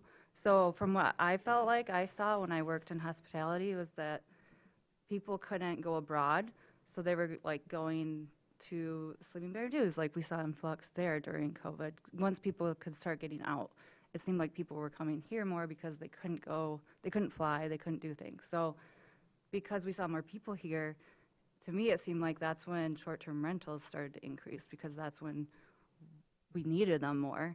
And now that's gone down as the economy and COVID isn't around, and now people can't afford as much. It feels like they are starting to go down. So I don't. Yeah, absolutely. We definitely saw a huge boom late 2020 and through 2021, and then it's slowly been declining while the supply of short-term rental stock has been increasing. And so, I mean, it's a very simple economic issue. It's going to balance out, and people are going to either have to turn it into long-term, or I know a lot of people are starting to sell these. They bought high, interest rates were high. It's not performing the way that they wanted because of the influx of supply, and then also like downturn of demand. Yeah, people can travel other places now. There's always going to be a demand here, but that was astronomical. So something that Commissioner McGillivray brought up that I'm also interested in was the hotel resort district caps. And then the other one that you mentioned, like C3, C4 versus the Ds. So in our new master plan, they're all in the same, I just pulled it up, commercial something. What is this? Commercial core. So they're all within that same section. I currently live in an apartment building in C4. So, they will never do this because they care too much, but that could in theory turn over. All 39 units in that building could turn over from long-term housing to short-term. They don't have any short-term rentals in that building. So if we don't do some sort of cap on that, in that same strip is the new building on State Street that is like right next to where the funeral home was. So we could foresee things happening there if we don't take action in Cs. So this is very long-winded, and I'm sorry, it was supposed to be more of a question, and then I got into my explanation. But Cs versus Ds, in my mind, yes, Cs are for commercial, but they are also supporting the district that they're within. So does it make more sense to remove the limitations in Ds, because those are like, they could be a business use in a downtown, like in a development district, which is what it's called, trying to like give and take some without just taking all, which of course everyone knows is what I want to do, but. Yeah, I think, it really depends on what you as a board, a commission, and as a community want to see. Yes, if you're looking at a building that does not have a deed restriction against short-term rentals, and you fear that in the future it could end up being like a trail side, which we won't touch, by the way. Yeah, I mean, this is certainly a tool at your disposal to try to prevent that without a deed restriction. That's why you can make those zoning changes. So I'm not going to, with my Meister hat on, I can't direct what you should be doing, but I will say that it's not unusual to take a look at utilizing some of these tools in that way. So getting back to what you were talking about earlier, supply and demand with short-term rentals, just theoretically, what if we banned them outright? Everybody would still be, the ones that are in use, that are permitted, would be grandfathered in, right? So we decrease the supply, essentially. Some of them by attrition turn to long-term rental, so meets the demand. You know, the demand would come, the supply would come down, meeting the demand. Do you think that would happen, I guess is the question? Do I think that if somebody didn't currently have a permit and you restricted them from getting one in the future, do I think that those would be used for long-term? Maybe. Or possibly second homes. You know, that's always the trade-off.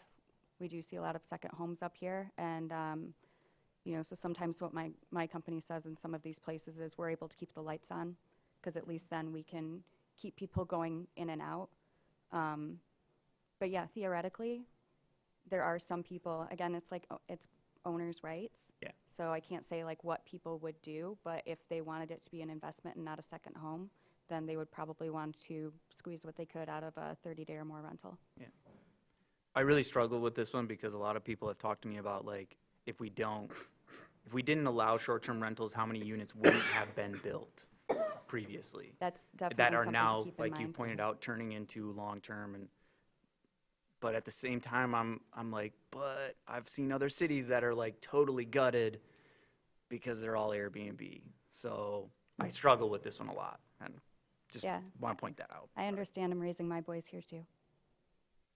Oh, one other question. You had said that you typically stray away from short-term rentals in industrial districts. Can you just elaborate a little bit on that? I think I know why, but I just want. It's mostly because you wouldn't typically put residential homes in an industrial district, just because it's a different zoning use. And because transient or not, short-term rentals are a kind of special residential use, then we probably wouldn't see a lot in industrial zones.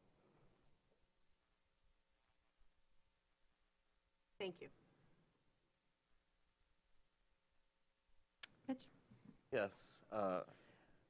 Are you at all familiar with, maybe it's done, maybe it hasn't, communities that have made short-term rental licenses transferable? Say, if somebody purchased a unit in Trailside 45 and we as a city decide that's not the part of town where we want short-term rentals, but Breakwater, as another development, has a cap that's not yet reached, could a person transfer that license from one place to another? I've frankly never heard of that.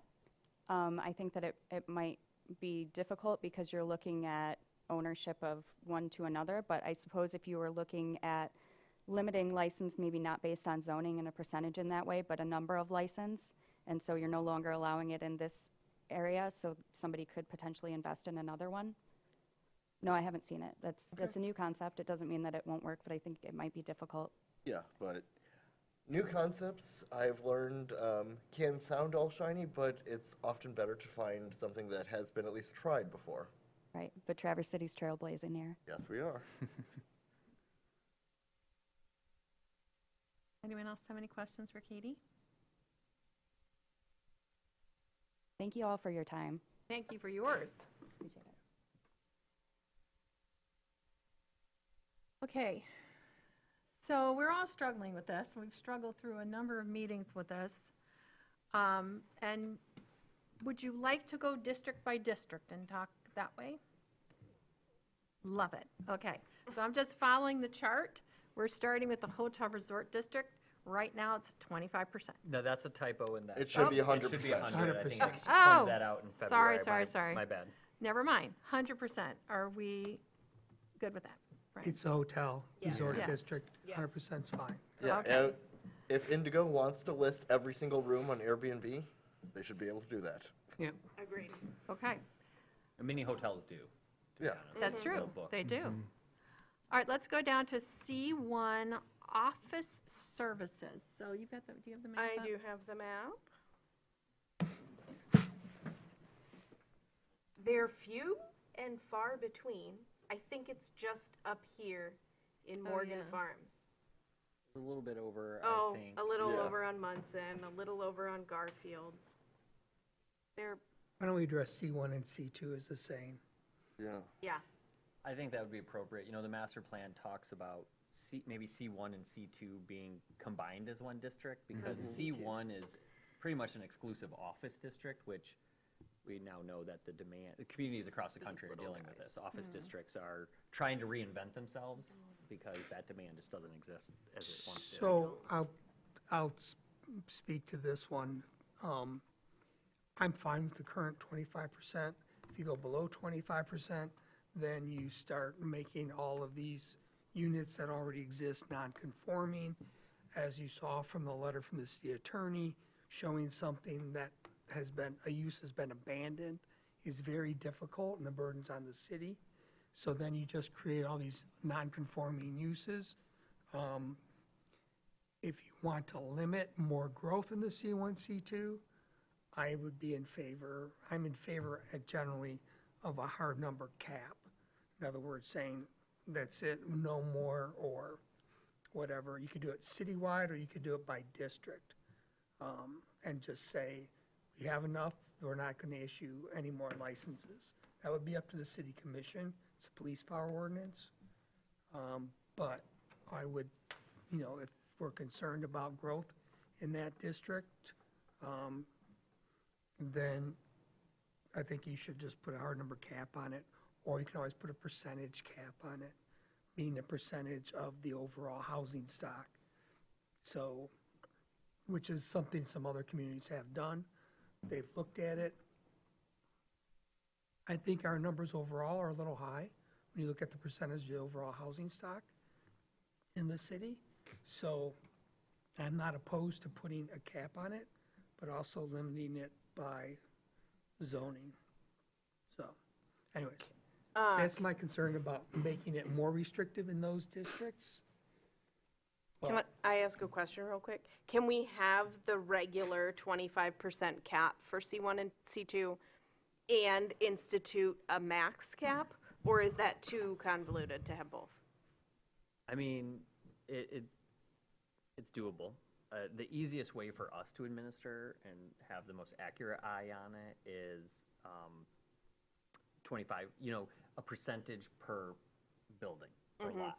That still ends up working out to the same 25% district-wide, but for, like, when we tie it to a building, then it's easier for us to administer. We don't have to keep track of how many dwelling units are in a district, which districts can be very large and spread throughout the city, and that number's constantly fluid and moving, and so it's just hard to keep up on. And I mean, we can look in our assessing record and get one number of dwelling units we have. We can look in the census data and get a different number of dwelling units we have. So it's hard to have that exact number. I think we can be more accurate and precise, frankly, if it was a percentage of dwelling units per development. Do we have to add that to what's here? No, I mean, That's how it is- already- that's how it okay, is okay, today. okay, Yeah. yeah.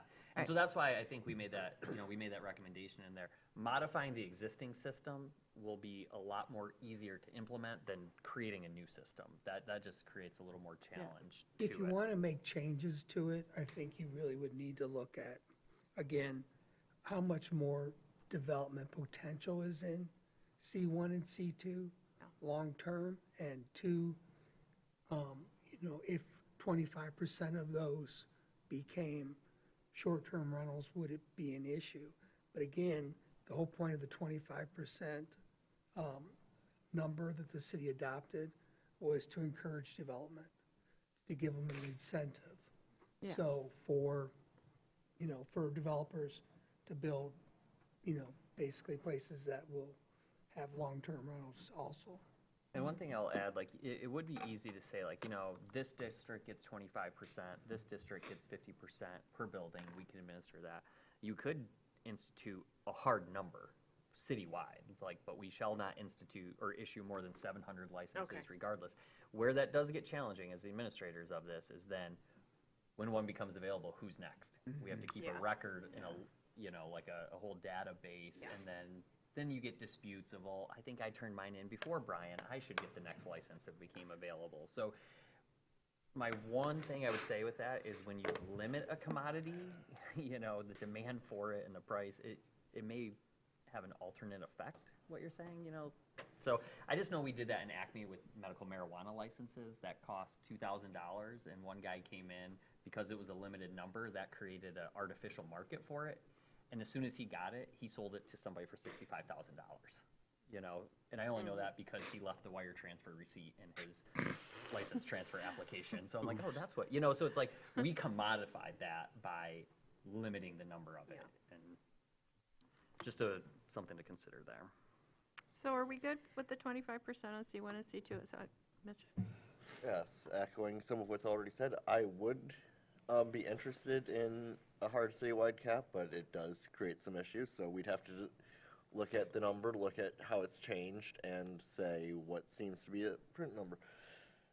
25% on paper in C1 and C2 seems fine, but given their geographic distribution throughout the city, I really struggle with, because C1 and C2 include areas along Munson Avenue and Grandview Parkway that are literally side by side, sometimes wedged between hotel resort district properties that are through 100%.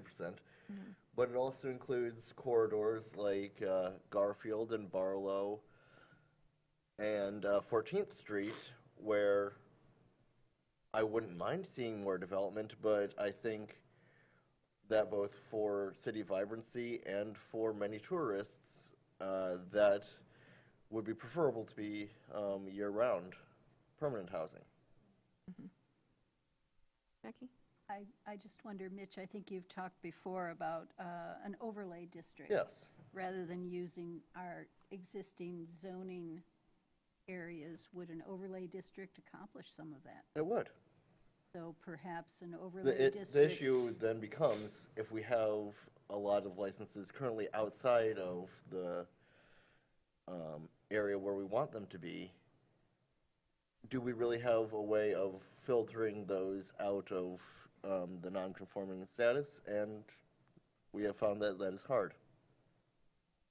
If I can suggest that, you know, combining an overlay district with a hard cap citywide and some information that would help us to anticipate the attrition rates of current licenses. Yes. You know, might be a combination of solutions that got us close. Yeah. I think the attrition rate of current licenses, as soon as you put any type of cap on it, is going to become almost zero, or so small it won't matter. Now, and then it becomes a question of, can you transfer a license or not? So if you sell the property, can you transfer your license? And if you can't transfer your license, you sell your property, and the license numbers are capped, that creates but you have a use that's allowed by right. So is it allowed, or is it no longer allowed? So that gets into a kind of a funky legal question. And that's, I mean, I'd like the idea of just putting a cap on the city, but once you start doing that, then as you can't transfer licenses, it makes sense when there's no cap on the licenses. As soon as you start putting caps on it, then people start arguing it's a taking, because you've essentially taken away their grandfathered use. And I think by no longer licensing them, the use you granted to the property, now you're artificially removing it. So now do you owe them, you know, the income from that property, the value of the property? Lots of questions there.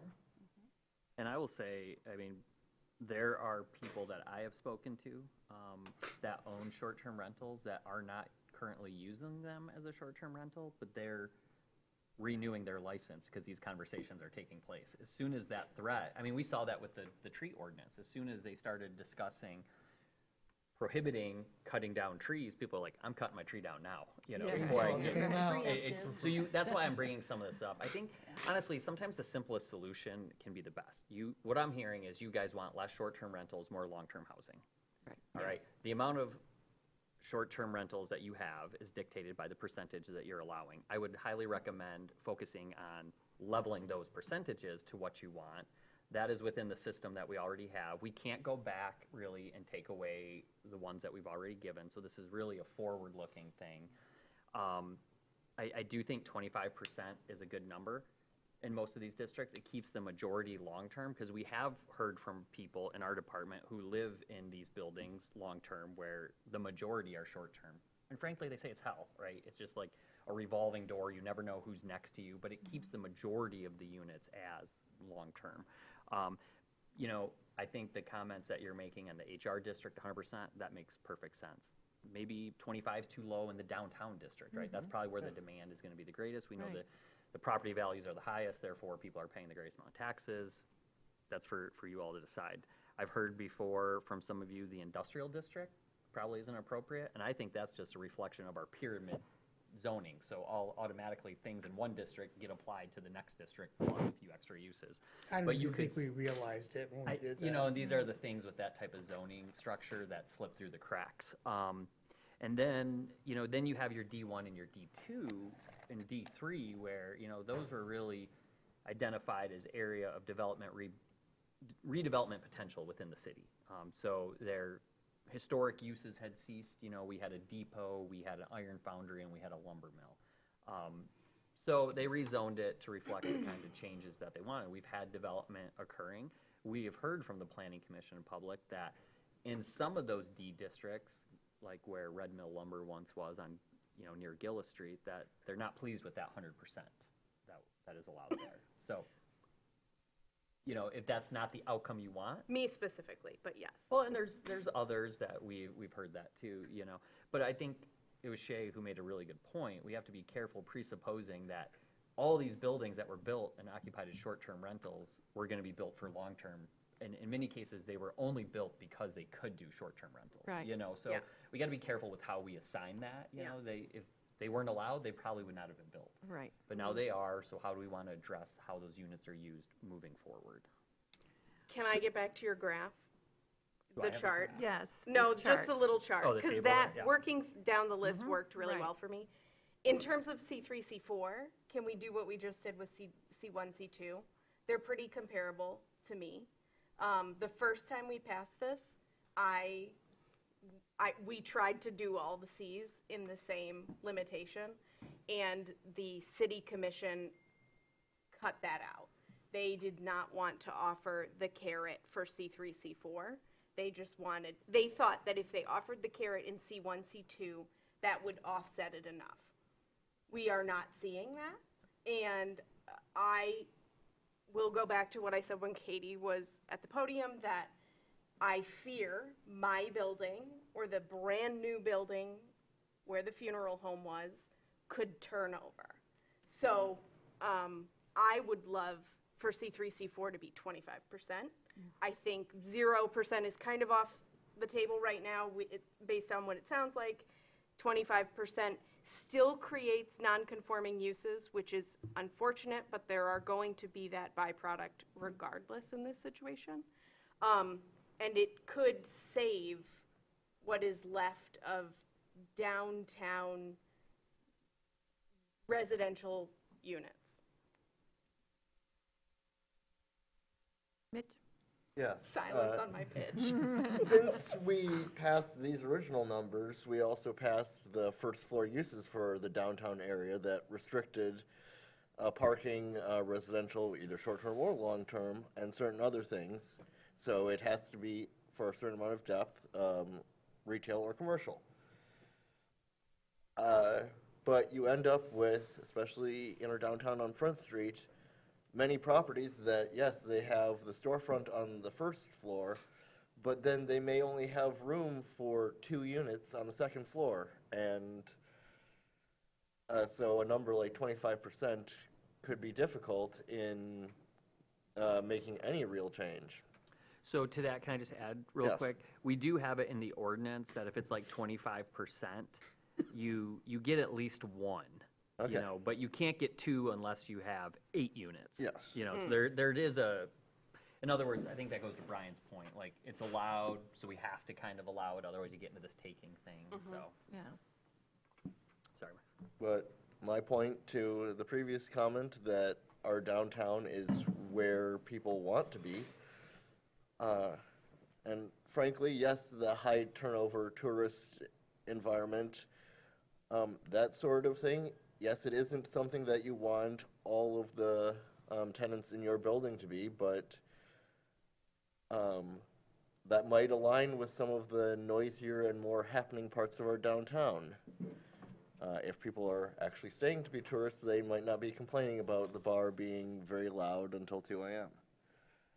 I would be in favor of, for C3, going to maybe 50%, but I don't see a point in changing C4. At all? At present, no. Rude. So I have to kind of be with, I'm kind of with Mitch on this. Yeah, I mean, I couldn't go, I would go C3, 50%. I think that's reasonable. Higher use. C4, I just don't, I don't know how many housing units we have downtown, though, you know, it's an interesting question. And I understand the concerns. I wouldn't go anything below 50% for the D4, or the C4 districts. I could consider that, but I think leave them at 100% makes more sense. As for the dropping down the line, maybe getting ahead of myself.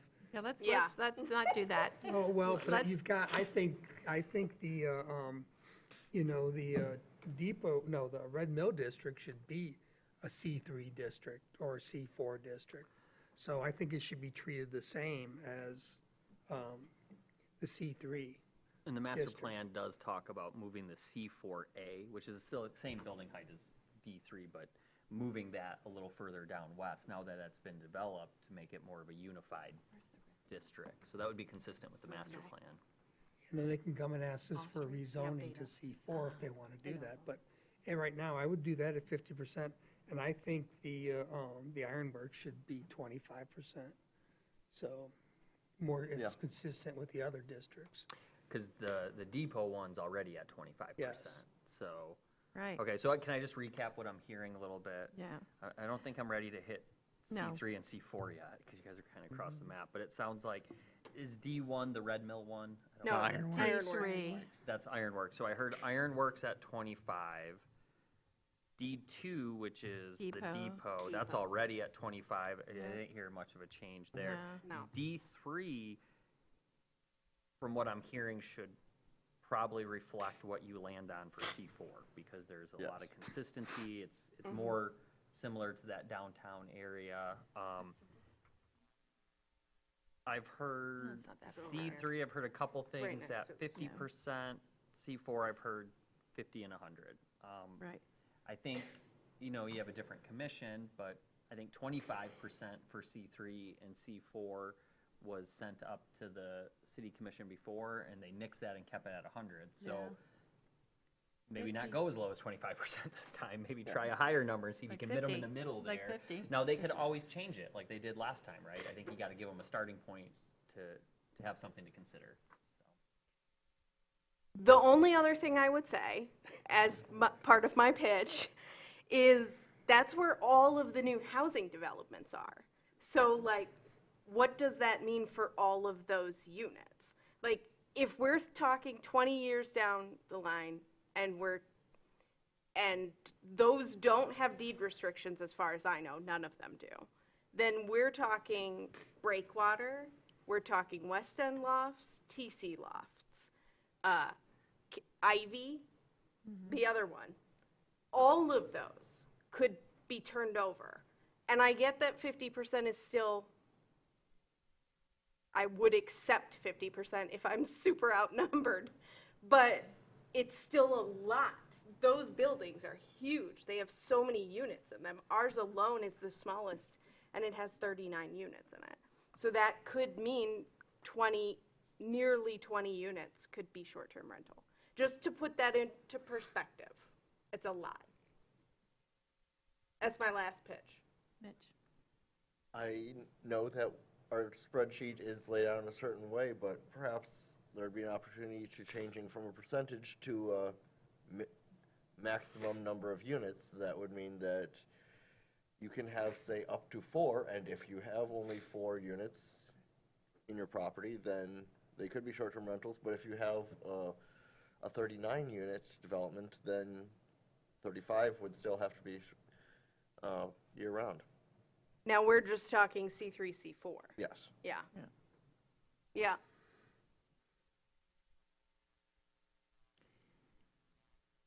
How does the potential of office workers coming back relate to all of this for those units that are empty on those top floors that were once offices?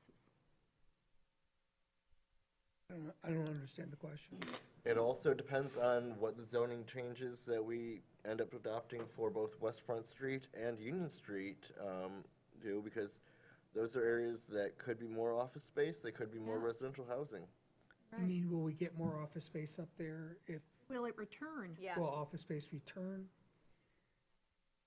You know, so like our biggest It's possible, employer, but, you know, it's always gonna be, it depends on, you know, the market and what's available and what's demand. And, you know, commercial property owners generally don't make a lot of quick decisions on trends. You know, they don't convert uses of buildings overnight because, oh yeah, let's go drop 30 million in this for the short-term rental market because it's hot right now. And then, oh, let's strip it all out. And yeah, so I think that, you know, it's trying to predict what happens long-term in 20 years. I know that's our job, but on something like that, I don't think you can say we should be saving these office spaces for future use. I don't know if that's a possible. What were you just about, you were gonna say? well, in our town is a little unique, because we don't have a big downtown, right? We're not a huge metro area. And our largest employer of office space downtown has given up most of their buildings, and it is not gonna be because they have since hired people in different states, you know, and I don't think they're in a position of, you know, bringing them all back here. It's also hard too, for employers in our area, remote workers are a huge benefit because the workers can't afford to live here in most cases. So that's how they build their workforce, is through a lot of remote, is what we're hearing from various people and stuff like that. So, Can you speak to Commissioner Treadwell's idea of the number that we were talking about? Like what you're, because Again- that would be dual mechanism, which was challenging, that I you know, were saying, but. I mean, it's doable. I mean, it's hard for me to speak on it too, because our department doesn't do the licensing. We don't manage those, that's the clerk's office, so I'm kind of advocating for them and what those changes might mean for them. We just verify whether the zoning allows it and things like that. You know, it oftentimes, there's a long lead time to see the impacts of a zoning change, you know, so I think you can somewhat confidently move forward, kind of monitor the impacts, you know, are you getting the results with whatever you decided to land on? If not, propose another tweak to it. Yeah. And I bring up the ADUs. They've gone through 3 significant amendments since they were introduced, and it's just because they were right-sizing and learning as they go and figuring out if the desired outcome is actually being achieved, and in some cases it wasn't, so they made the necessary modifications and things like that. I mean, Brian's right, you know, you guys are looking into the future, but you don't know the future, so you're No, we always don't. doing That's your why it's so best hard. to be informed, but Yeah. know that everything is amendable, right, Right. within the zoning ordinance. So feel empowered by that whatever you land on, if it's not giving you the outcome that you want, revisit it. You can have that conversation again. And we also want to suggest things that the city commission will seriously consider. I mean, you know, that they're not just going to say, oh, we don't like that number, like happened before, the 25% was too low. So we just talked about C3, I'm going down the row, 50%. Are most people happy with C3 at 50%? No, Jackie's not. I am not. Anna's not. What if we did, sorry, Go ahead. like 35 or 4, or like in between the 25 and 50, so that it didn't get nixed right away at 25, Yeah. and it wasn't, you know, not everybody here would want to do 25, but do the middle, and then the commission might want to be like, well, we don't want to do that, but we'll do 50 and we'll get to 50, but if we start at 50 with them, they could want to do Oh, yeah. 75, or I don't know. So I are you mean, I suggesting don't, 35% for C3? 35, yeah. How do people feel about that?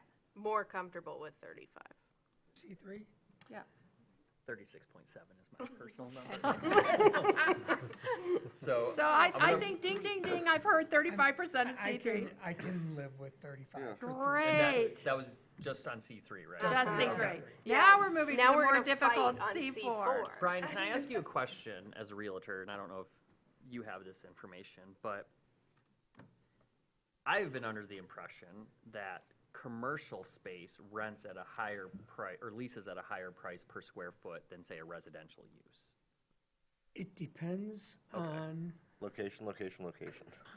You sound like a location realtor and now, the type Mitch. of and the type of commercial space Okay. and the quality, but Because I'm trying to understand maybe where a commercial property owner's incentive may be, right? Because if it's like, I had an office use leasing my space, paying X amount, I can only get Y from residential, but I can get closer to X for short-term rental. As we vacate this office space, are we driving people towards short-term rental because that's just the closest to the income that they could have made off of office? And I'm trying to understand that better from a real estate perspective. And what do they have to do to convert it? How much money they're going to have to spend to convert it? so the conversion cost is very high.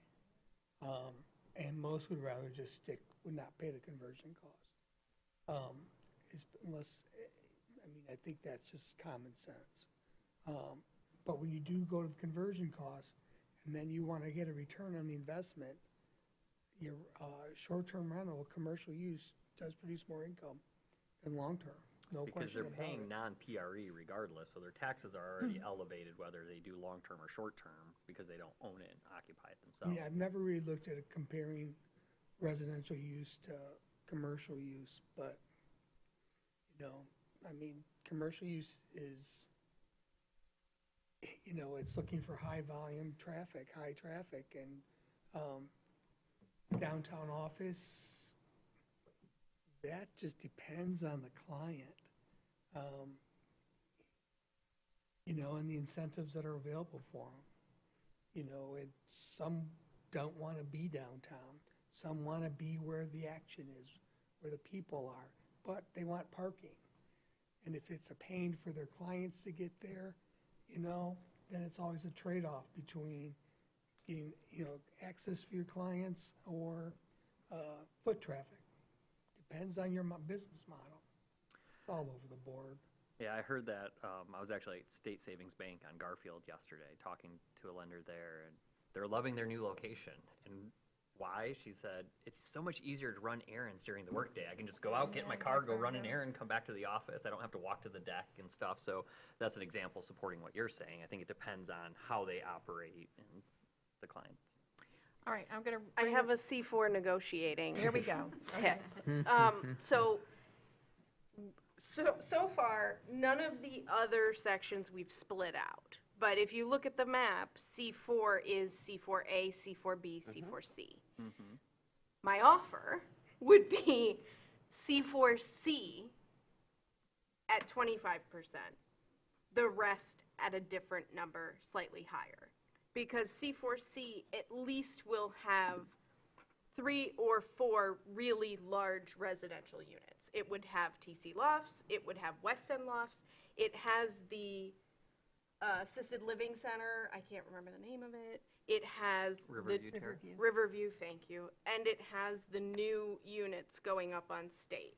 So it has a chunk of the residential, but leaves C4B and C4A out, which also each, I think, have their own large units. And they're closer to Front Street. And they're closer right to Front, with the exception of West End Lofts in the new forefront building.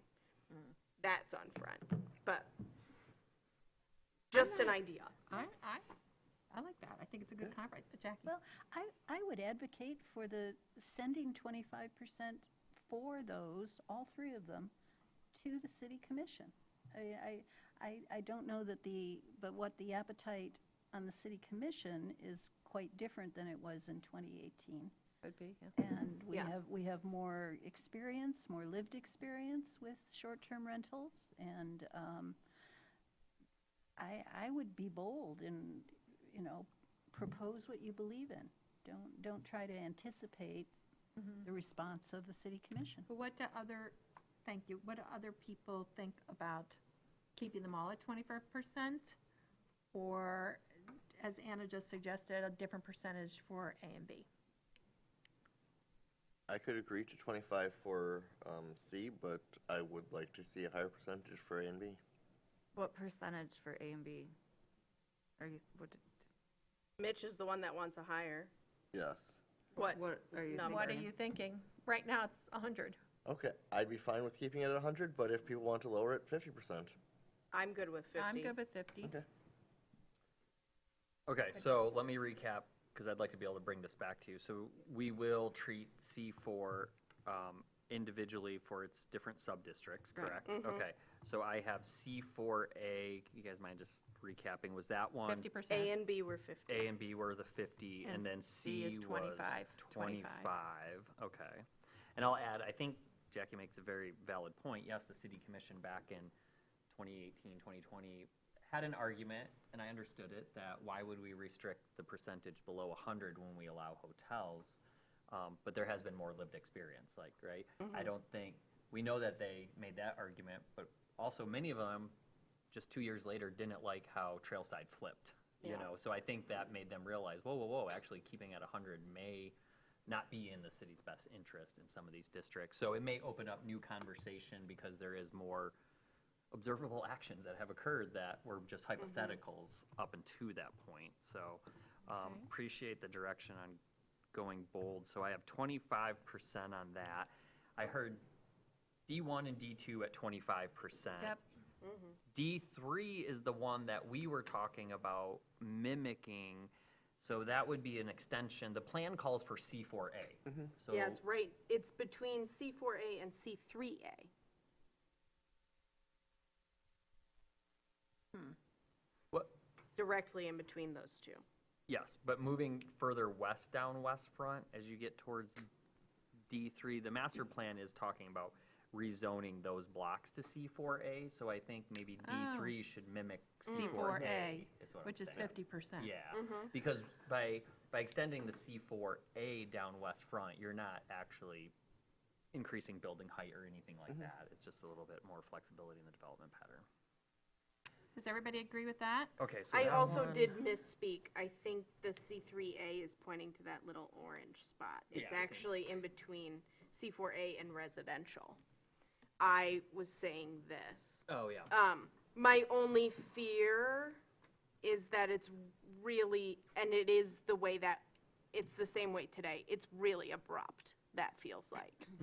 I think that's why we were trying to come up with that D3. Okay. But I think 50% could probably cover it. Okay. So I think we got it all. So, and then I heard industrial 0%, right? Yes. Like we're all on. I'd like to make the case for leaving it at 25%. I mean, like, you got Lear and you've got Cone Drive in there, just as two examples. I don't think anybody's going to do short-term rentals, but we are forward-looking. You never know. The reason we allowed residential in the industrial districts was to put housing, worker housing, closer to employers. Okay. That's the only reason we did it. But now you're saying, well, let's take that housing out and turn it into, let's reduce the amount of available housing and make it short-term. I just don't think it's going to happen. Like, Cone Drive has been there forever. Yeah. And they've never talked about doing residential. Lear's never talked about doing residential. I don't think it will happen. I just think leaving the opportunity there is. I'd say in both of those properties, yes, they are industrial, but they are the largest parcel in that industrial area. And if, as I've been waiting to happen for years, Cone Drive decides, hey, we actually don't need all the parking lot that we have, they could do a lot split, and it would be a very reasonable case to rezone the property, because they're not going to put another factory there. They'd be saying, okay, is this residential, is this some other commercial, is this going to be developed as something other than our factory and our parking lot for our factory? Could happen down the road. So you're, So I'm saying that rezoning is the long-term solution to that. I would agree. I think if you look at the strip over on the east side of Garfield, that's really comparable. Like that's where Coke is, that's where Grand Traverse Machine is. Those strips of property I would love to see that rezoned also. Yeah. There's better uses for it. And it's So what are not you saying that you saying? can't have commercial in whatever it same is, but Not worth changing it. Just keep it at 25? I think so. I say 0. Oh. Zero, so. Okay, I'm good with 0 also. Sorry. all right. Misread. Whatever, Misread yeah. the direction. All right, I'm gonna put 0 down, which I really appreciate this. This gives us the direction then to start redlining the language to bring it back to you at the next meeting to look at, so. You need to go over it to make sure we got it, or are you good? I mean, it's pretty straightforward. Well, why did I say that? So I have HR at 100%, Yes. C1 and C2 at 25%, Yep. C3 at 35%, Yes. C4A and B at 50, Yep. C4C, D1, D2 at 25%, Yes. D3 at 50, and industrial at 0. That's correct. Okay. You passed. Wow. Okay, I think we're making some good progress on this. So we'll bring this back, and I appreciate, like, Brian, I think a couple meetings ago helped by being like, let's just focus on this, right? Because we had the tourist homes, we had the hospitality homes, it was getting convoluted, so I think that was a good approach to take. Jackie? I'd like to be sure that we've had all the conversation necessary about an overall citywide cap on licenses. I think we danced around it, and I don't know that we finished that conversation. I would be in favor of one, and perhaps it's necessary to differentiate between existing licenses that are transferable and new licenses that are not transferable, and that eventually the balance of those might shift. But I think that if we want to put some power behind our support of long-term housing, that an overall cap is a really important way to do that. Can I make a suggestion? Because as we're going through this in the letter from the city attorney, and the cap is going to be like that kind of hard cap would be a police power. And we could just add a letter that said that we are interested, or we can even say supportive, of adding a hard cap, but the legal complexities are something, because it's a police power ordinance, the legal complexities involved should be debated by the city commission. Yes. And That's fine. if I could add to that, you all know that there's a study session for the city commission coming up next month on police power ordinances that could be related to short-term rentals. And if there are any ideas like that you'd like Mitch or I to carry forward and advocate for, please let us know. I think this is a perfect one to do that with. And I think, so moving forward, we'll bring this back redline for the next meeting, which will be the 18th. All right, see how you feel about it once it's on paper. Then there still has to be a public hearing, so that'll be at the beginning of April at the earliest, maybe the second meeting, we'll see. So I say that to say you have time to formulate some of those additional considerations and to think about them that you want to send up that are tied to this topic, but not directly related to land use, more of the administrative side. That, I mean, if you're starting to talk about a citywide cap, I mean, that would be a prime topic to have a city commission ad hoc, because you got to get the legal, you got to get the licensing input from the clerk's office, you got to get the planning input. So, I mean, I don't think that this body in a meeting is going to be able to really adequately address that. No. And it's kind of outside the purview of the planning commission as well. And it But would to take make a us recommendation forever. or a consideration is totally acceptable and encouraged. What Yeah. were you going to say, Brian? It would take forever. Yeah, well. I mean, the response, look, and I understand, but we're, the city attorney works for the city commission directly, does not work for the planning commission directly. We're a little bit, our responses, while appreciated, tend to take longer to receive than what questions from the city commission take. Truth. So, yeah, I It's mean, just the we reality could of be, how yeah, it's I mean, structured. it's just, yeah. Yep. Which, we're just one of many departments asking her questions. Yeah, okay. So it take us months to get through that, whereas city commission can get relatively, well, depending, but a lot faster. All right, I want to say congratulations that we came up with these percentages. We've struggled with this for months. That's great. And what Sean has just said, anything more that you're interested to add on to this, send it in, and it'll come back to us at our next meeting, right? Mhm. Excellent. Is there any public comment on the short-term rentals?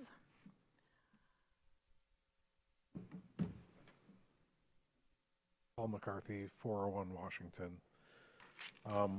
I think a hard cap will just commoditize them so that a big investor will roll in and buy them all up at the front, and then they'll be more expensive, and it'll just turn it into an investor game. I just think the hard cap doesn't work, whereas the percentage approach actually acts as a carrot to incentivize development, where it helps, make it pencil out to be, competitive to build more units if you can have some of them earn more than others. That's my opinion. Okay, thank you.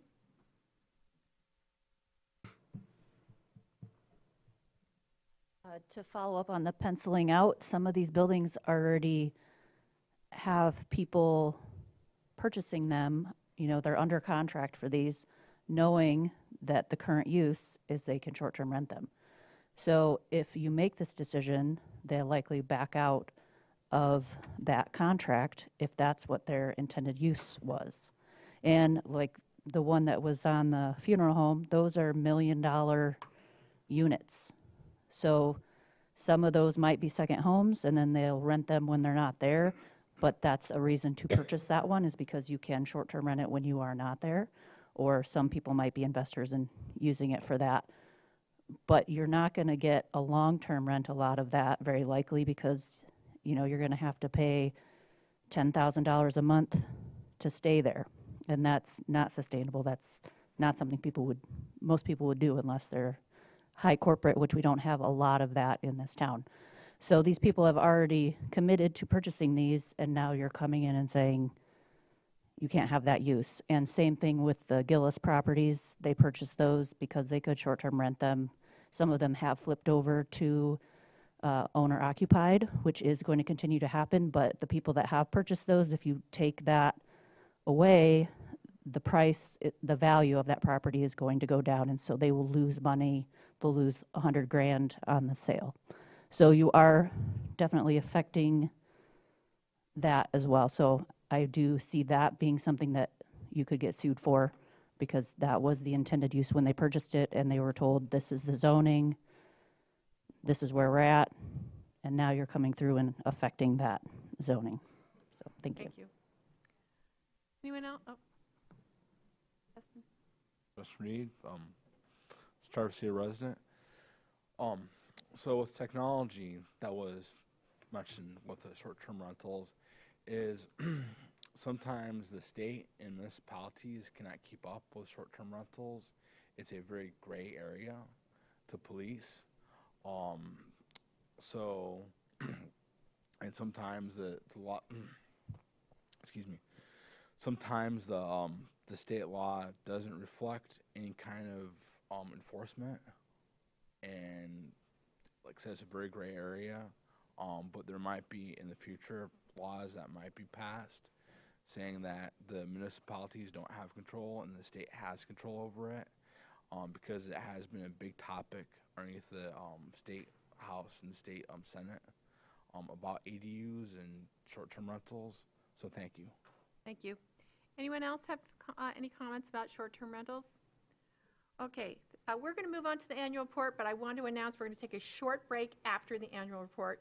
So, yes. Quick comment on the public comments.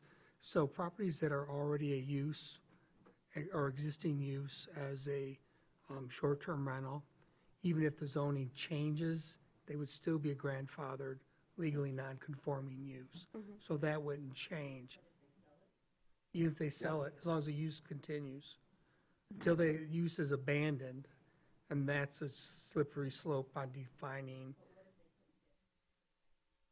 We're not addressing the licenses here. Some people want to do that, but that's the legal question that gets into, that's beyond our pay grade here at the Planning Commission. So we're not going to address that. City Commission may address it, but I think it's probably won't happen. That's just my opinion, looking at some of the issues that the city attorney already brought up. But I don't know. Yeah. It's possible. Anything that's currently being used once it goes into effect. Yes.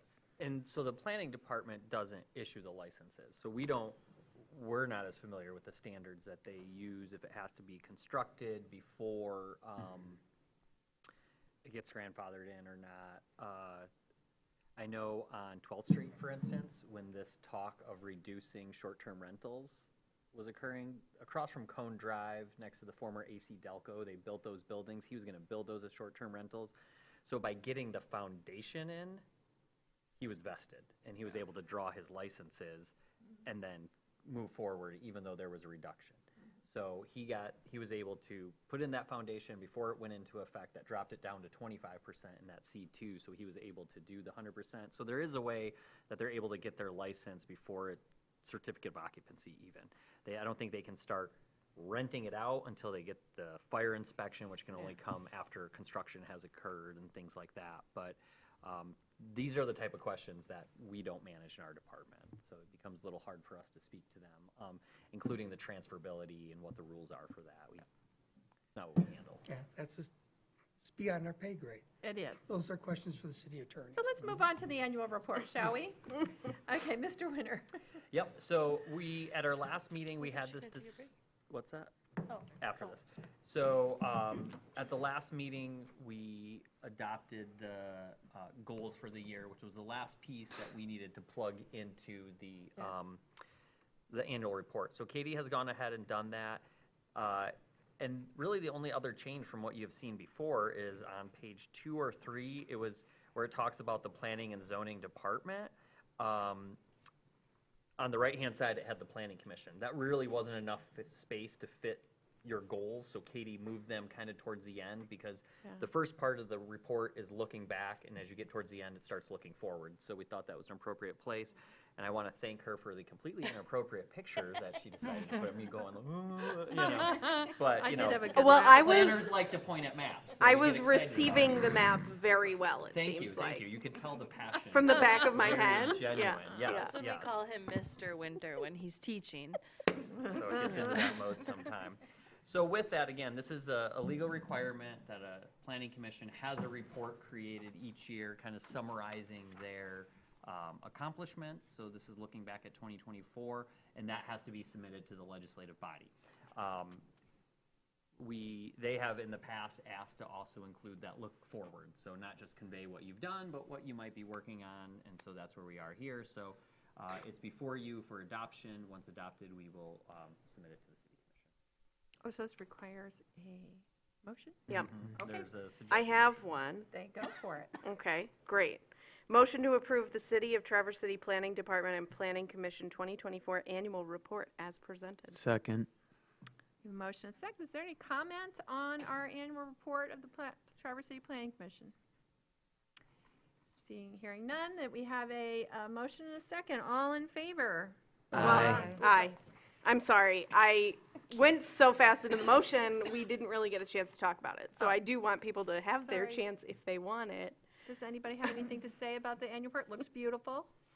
I think it shows, we did a lot of work. Yeah. A lot. And I like, it is beautiful, Katie. It The is. pictures, You did an the awesome job. fonts, Thanks. the colors, it's great. Any other comments? Okay, sorry. Okay. All in favor? Aye.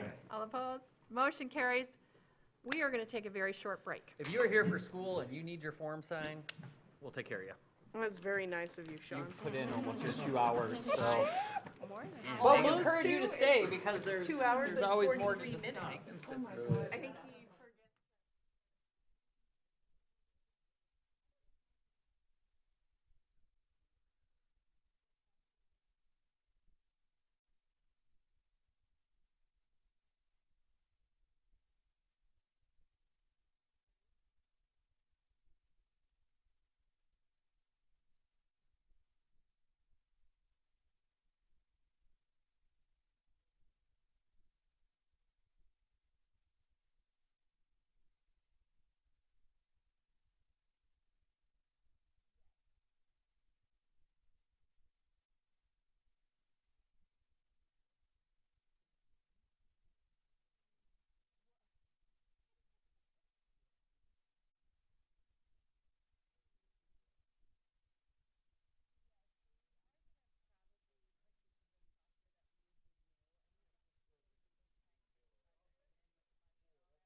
Sorry, I'm eating, but I'm going to face plant from low blood sugar.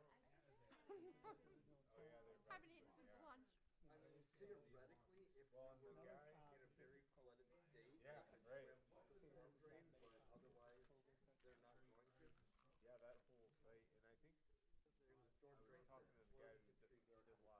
a lot of ice behind the ice making, and they're doing dials just to like put a horn system in the spot, you know. Well, turtles can walk, Whole ducks system can is fly. complicated, but he said that they're really It is kind of cool out here. In the building, not up here. I'm fine up here. But like when you first walk in, those doors are pretty cool. But yeah, the thing, if fish came from Kids Creek, they wouldn't swim. It would be more likely that a raccoon or something, or a heron caught them when they wandered away from the creek. Oh my god. If there are multiple and only happen during one window, I would go to the starting block and just fell off the starting block. Yeah.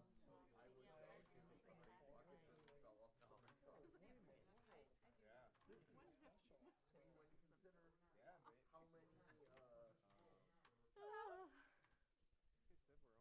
Is somebody David. David Knapp. Yeah, all right. We're waiting on Sean, and I think we can regroup. Oh, it's right there.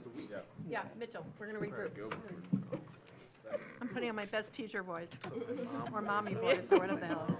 Mitchell. Okay, Mitchell. Jerry. Oh, Did you just call him Mitchell? I did. Yes. Mitchell. Mitchell. That's what it says. I guess that's fair. Getting a little punchy. Okay, are we all, no, we're waiting on you. Jerry went somewhere. Where did he go? Oh. Gerald. Gerald. Geronimo. Stop. We're also. Oh, but now he knows that we're all Come, waiting Gerald. on him. Okay.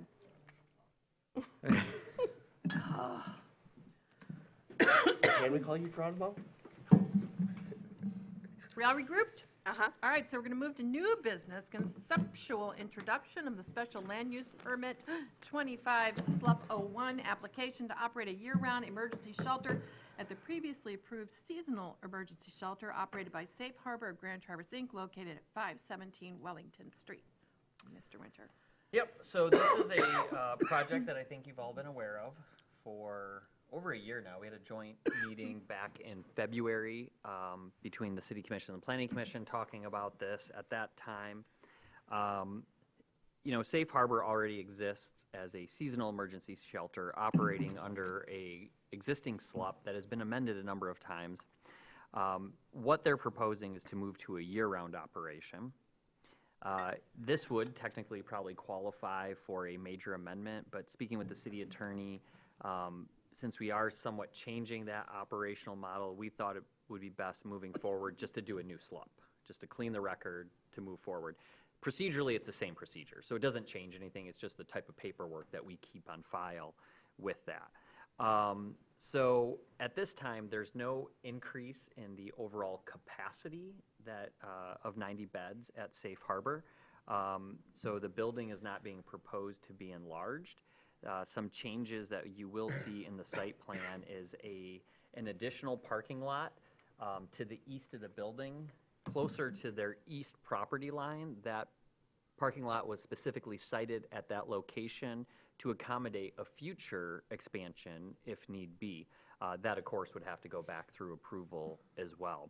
From an operational standpoint, I understand that Safe Harbor likes to keep guest parking and volunteer parking in kind of separate. A lot of their guests do in fact own cars, and so they do need a place to park. You can't park on the street overnight, so they're trying to accommodate that. They are required to have parking as well with an amount set by the planning director. And so when the previous SLUP was approved, the analysis was done based on the intensity of the use, and a number was set at 17. I believe it was 20. I am not in a position to recommend an increase in that since there is no increase in capacity, but they have voluntarily increased their parking to better accommodate the guest parking that they need. So that's the minimum of 20 that they would need.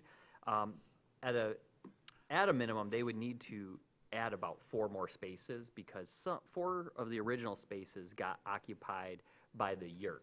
So the yurt was installed temporarily as a measure to help with the COVID pandemic. It allowed isolation for those that needed it.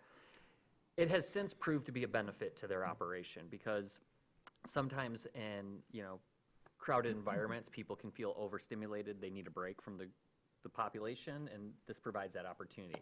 They also have computer terminals if someone needs a quiet place to work on a computer.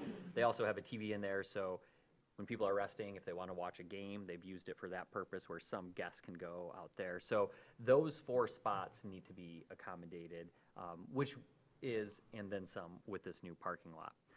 At this time, we don't have the staff report done, so no action is required by the Planning Commission, but since we're looking at it right now, we thought it would be best to get it in front of you.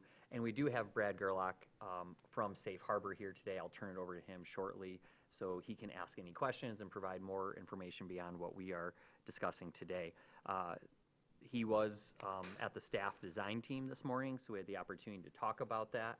Frankly, there wasn't much to talk about because not much is changing on the site, and that's a lot of what we look at.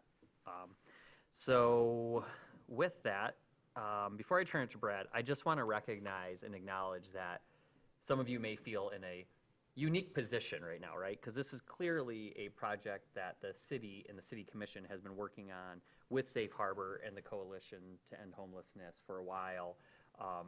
So I just want to acknowledge that you may feel like you're being forced to go through this process and like, what does it matter? Because it's going to go to the city commission. They're going to make the decision at the end of the day. But this is the legal process, and your input is valuable and important. So again, please take that into consideration and know that you are seen and how you might be feeling right now.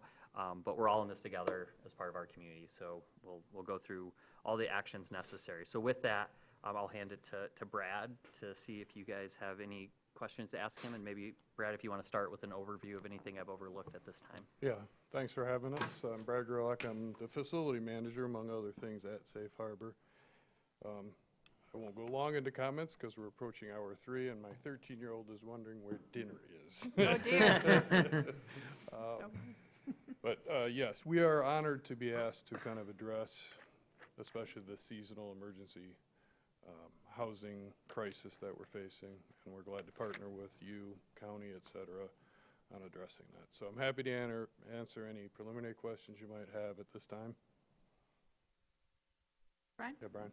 I'll ask you some questions since you've been sitting here for almost 3 hours. Go without answering any questions. You're like, why did I even come here? I know. Is the facility air conditioned? Yes. Okay. In fact, we have 2 new rooftop units. Oh, that we had put 'em congratulations. in last season, during the season, so.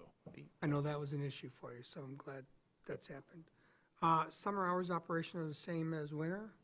Likely no, because we will not be serving dinner, so we will open slightly later, probably 7 rather than 6. But, I mean, people have to be in still by, is it 8:30. 9? It'd be 8:30 in that 8:30, case. 9. Yeah. Check-in is an hour and a half generally is what we've done. It's a sort of a off-the-wall question, but, and nothing to do with this approval, but now that you're opening in the summer, are you worried about people using the facilities like a hostel? You know, travelers coming up? Has that ever been? It's a fair question. It's certainly something we've discussed. It's been discussed with the coalition. I mean, yeah, that's not, we're aware Traverse City is a nice place to come to, and it's not cheap to rent a spot, so yes, that certainly is a consideration. Yeah, it must be, I mean, it's not what your purpose is, not why you're there, but yeah. Yeah, I think I one could see where night it could be an sleeping in issue the for men's you. sleeping area at chilly night might discourage that pretty easily, though. Okay. Well, it is D2. We are looking at allowing 25% short-term rentals. We already do, so maybe, you know, it's Yeah. already allowed. Yeah. Fundraising, that's for sure. There you go. You got the capacity. Any other questions? I have one. I think Jackie Sand was up Okay, first. Jen. Oh, thank you.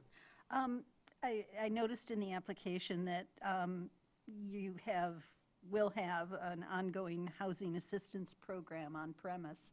And you mentioned that you're collaborating with the Northwestern Michigan Coalition to End Homelessness, great organization. And Are you also having ongoing conversations with the Community Cares Coalition, which? Yes, yeah, we'll soon be signing a memorandum of understanding with them. Oh, Yes, okay. yes, so those are Are continuing. you able to give us any of the highlights of that, or is that That would be premature? beyond my pay grade. Okay, thank you. Okay. So this is not really a year-round question, but the adjacent property is owned by Safe Harbor, correct? Correct. The one that's being used for the parking lot. It also, the The to the parking lot, east. the parking lot To is the actually on east. the parent parcel. It is on the shelter parcel. Got it. It is not Okay. on the other one. Okay. Yes. Yes. For those who don't know, if you go along Station Street, where the snow mountains are right now. Which is what I was gonna bring Yeah, up. so if that dirt area, about halfway into that dirt area is the parent parcel, we call it the parent parcel with the shelter on it. There's an additional lot about halfway all the way down to Sidetracks then, so that's what we're talking about. So the new parking lot is totally on the shelter. what It'll we be consider all shelter on the parcel. portion of that that is your owned parcel. Correct. And all the spots will just be over there. Correct. Perfect.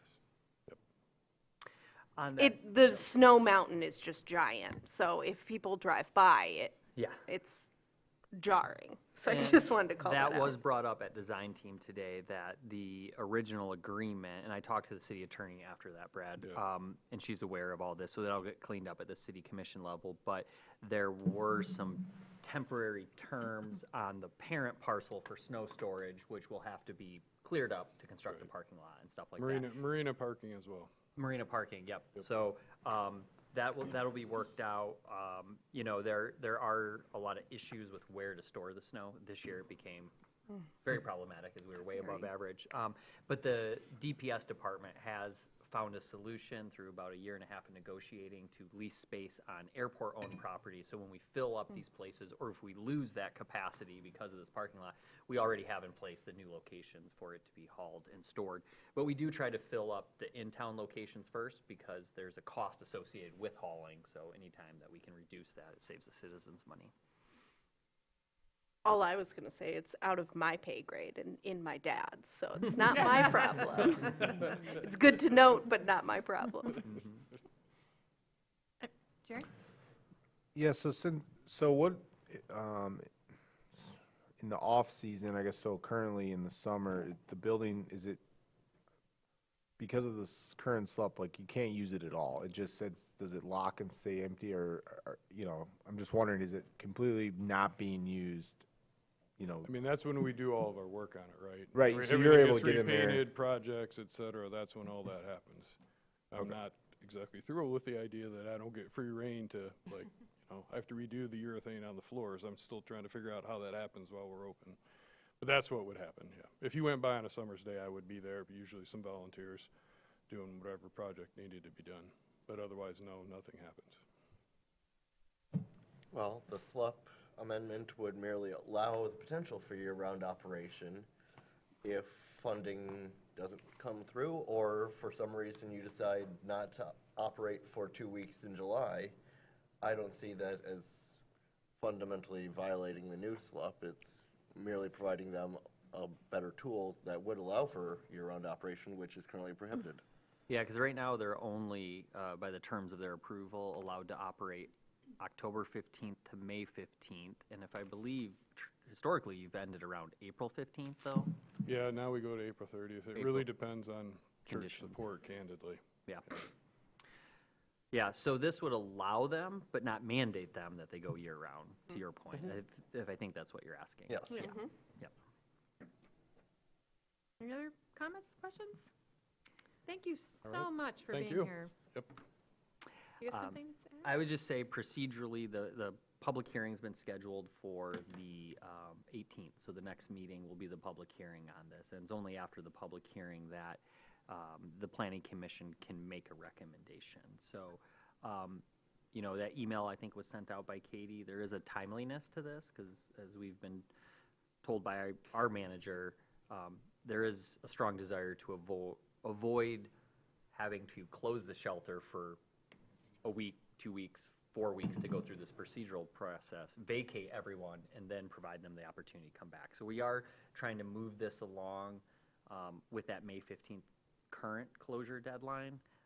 And part of the reason we are in this tight timeline is just that these types of projects do not have their own revenue, so there was a funding stack that had to be acquired. So it was only after they got that last piece, the next day we got the application. So that was what we were kind of waiting on. And so again, thanks to the county for their support on that effort.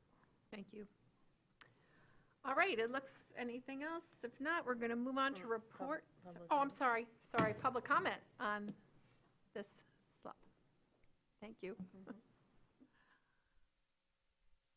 Justin, I do really, this is, introductory, so this is, kind of in early stages.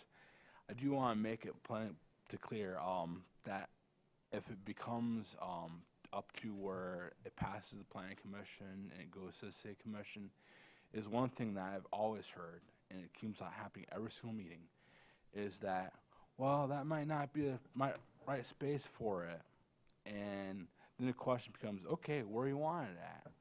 Well, we're in Traverse City, going to put it at. Well, see, we can't find a place because there's not going to be anybody who's going to donate land, and there would have to be a zoning change somewhere else in the city. So unless those two conditions are met, I still say that it's going to be in the same location. But like I said, this is an introductory, first step.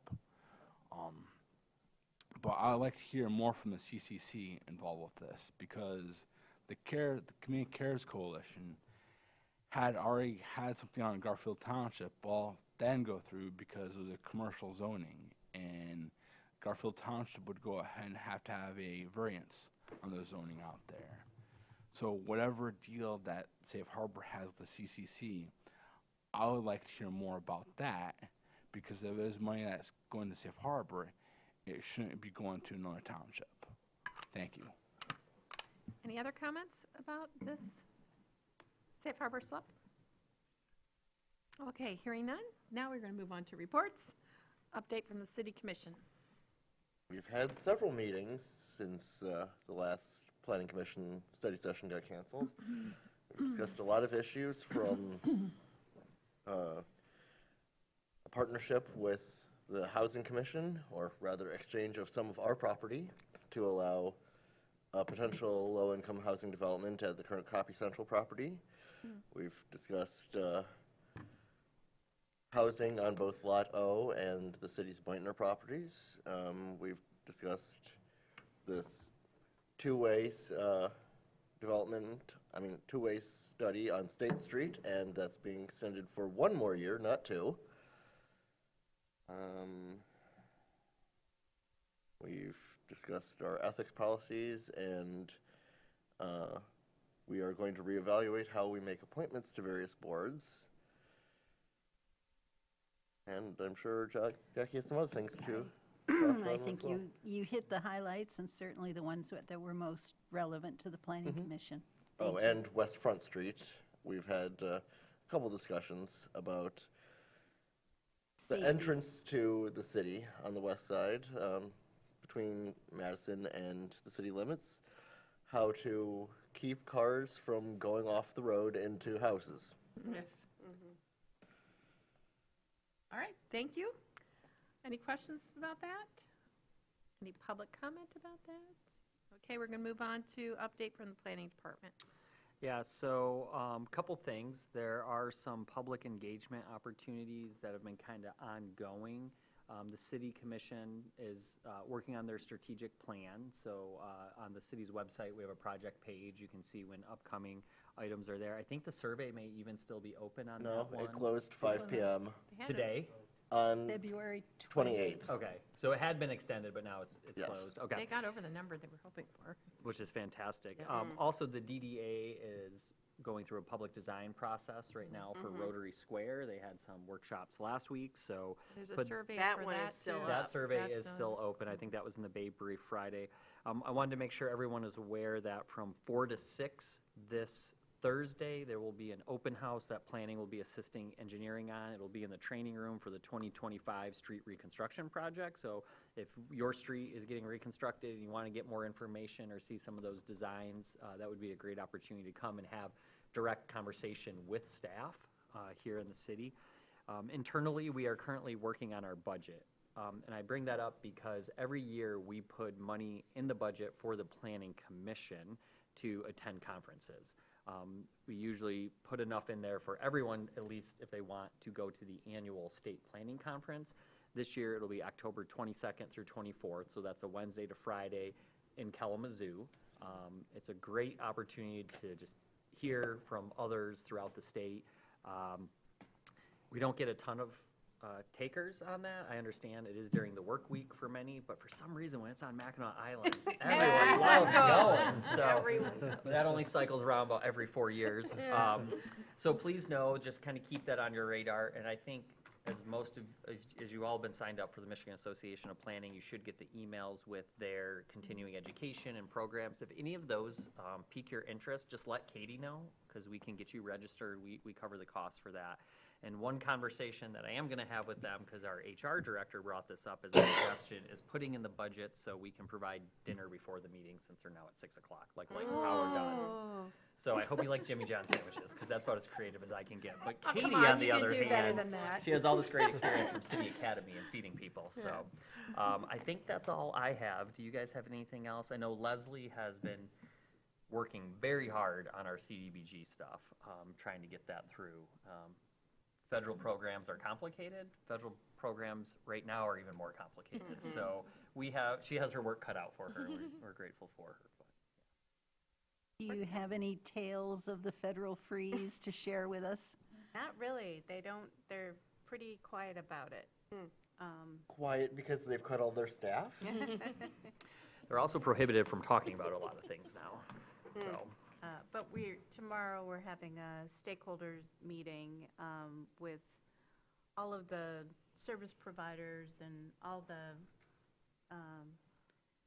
likely suspects that we worked with last year, and this year with more information and kind of a little better idea of knowing what we didn't know last year. I think it'll be more productive, and hopefully we can get a couple years ahead of, with the planning, so that we can be a little more strategic. Right now, we're just trying to keep our heads above water, so.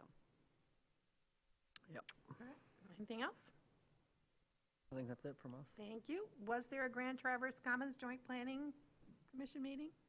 There was in January, but we already talked about it. The Board of Zoning Appeals did not have a meeting? And has already been canceled for this month. Yes, it has. And the Riparian Buffer Committee? Nope. All right. It's waiting. Yeah, waiting. Leslie did send an email out to the members of that committee. It's just that CDBG with its timelines has took precedent, and we have a lot of community partners depending on that money, so we need to shift to prioritizing that. Perfect. Is there any public comment about anything that anyone would like to make? Yes, please.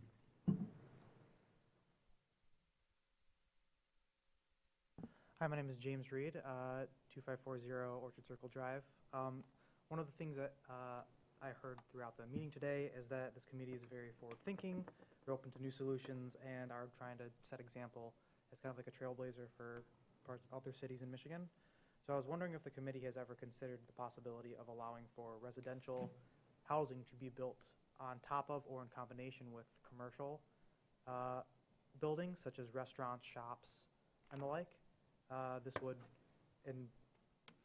kind of incentivize long-term housing, as people who would want to set up a business here or would like to work here could basically live right on top of their place of work.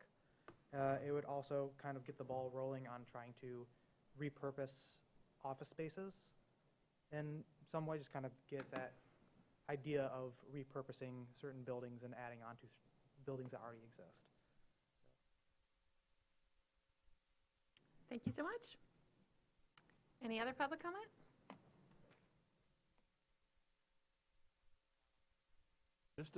Justin, just to piggyback on the mixed residential and everything, the Grand Traverse Commons is a great example of that. The old state hospital facility has businesses, commercial, and everything in it. I would say maybe use that as an example if you're thinking about doing anything in downtown with any other zoning around the city. I think the city has a identity problem because every single time I hear, well, we've got other cities who are looking at Traverse City, you know, they don't want to become Traverse City. Well, what do they want not to become Traverse City? I don't quite understand that. I guess, do they not want a thriving Traverse City? Do they not like the I don't know, the walkability of Traverse City? Do they don't want the identity of Traverse City being trailblazers? I mean, there's a lot of context that you can put along with, hey, you know, every other city doesn't want to be like Traverse City. What does that mean? So there's no answer, so thank you. Thank you. Any other comments? Well, thanks everybody for putting up with this very long meeting. We knew it was going to be long, longest in our history, I think, over the last 3 years. Thanks everybody for being here, and have a good day. Evening. Eat dinner. We Thanks. stayed longer We for adjourned. housing. I like this color. Some housing ones. Yes.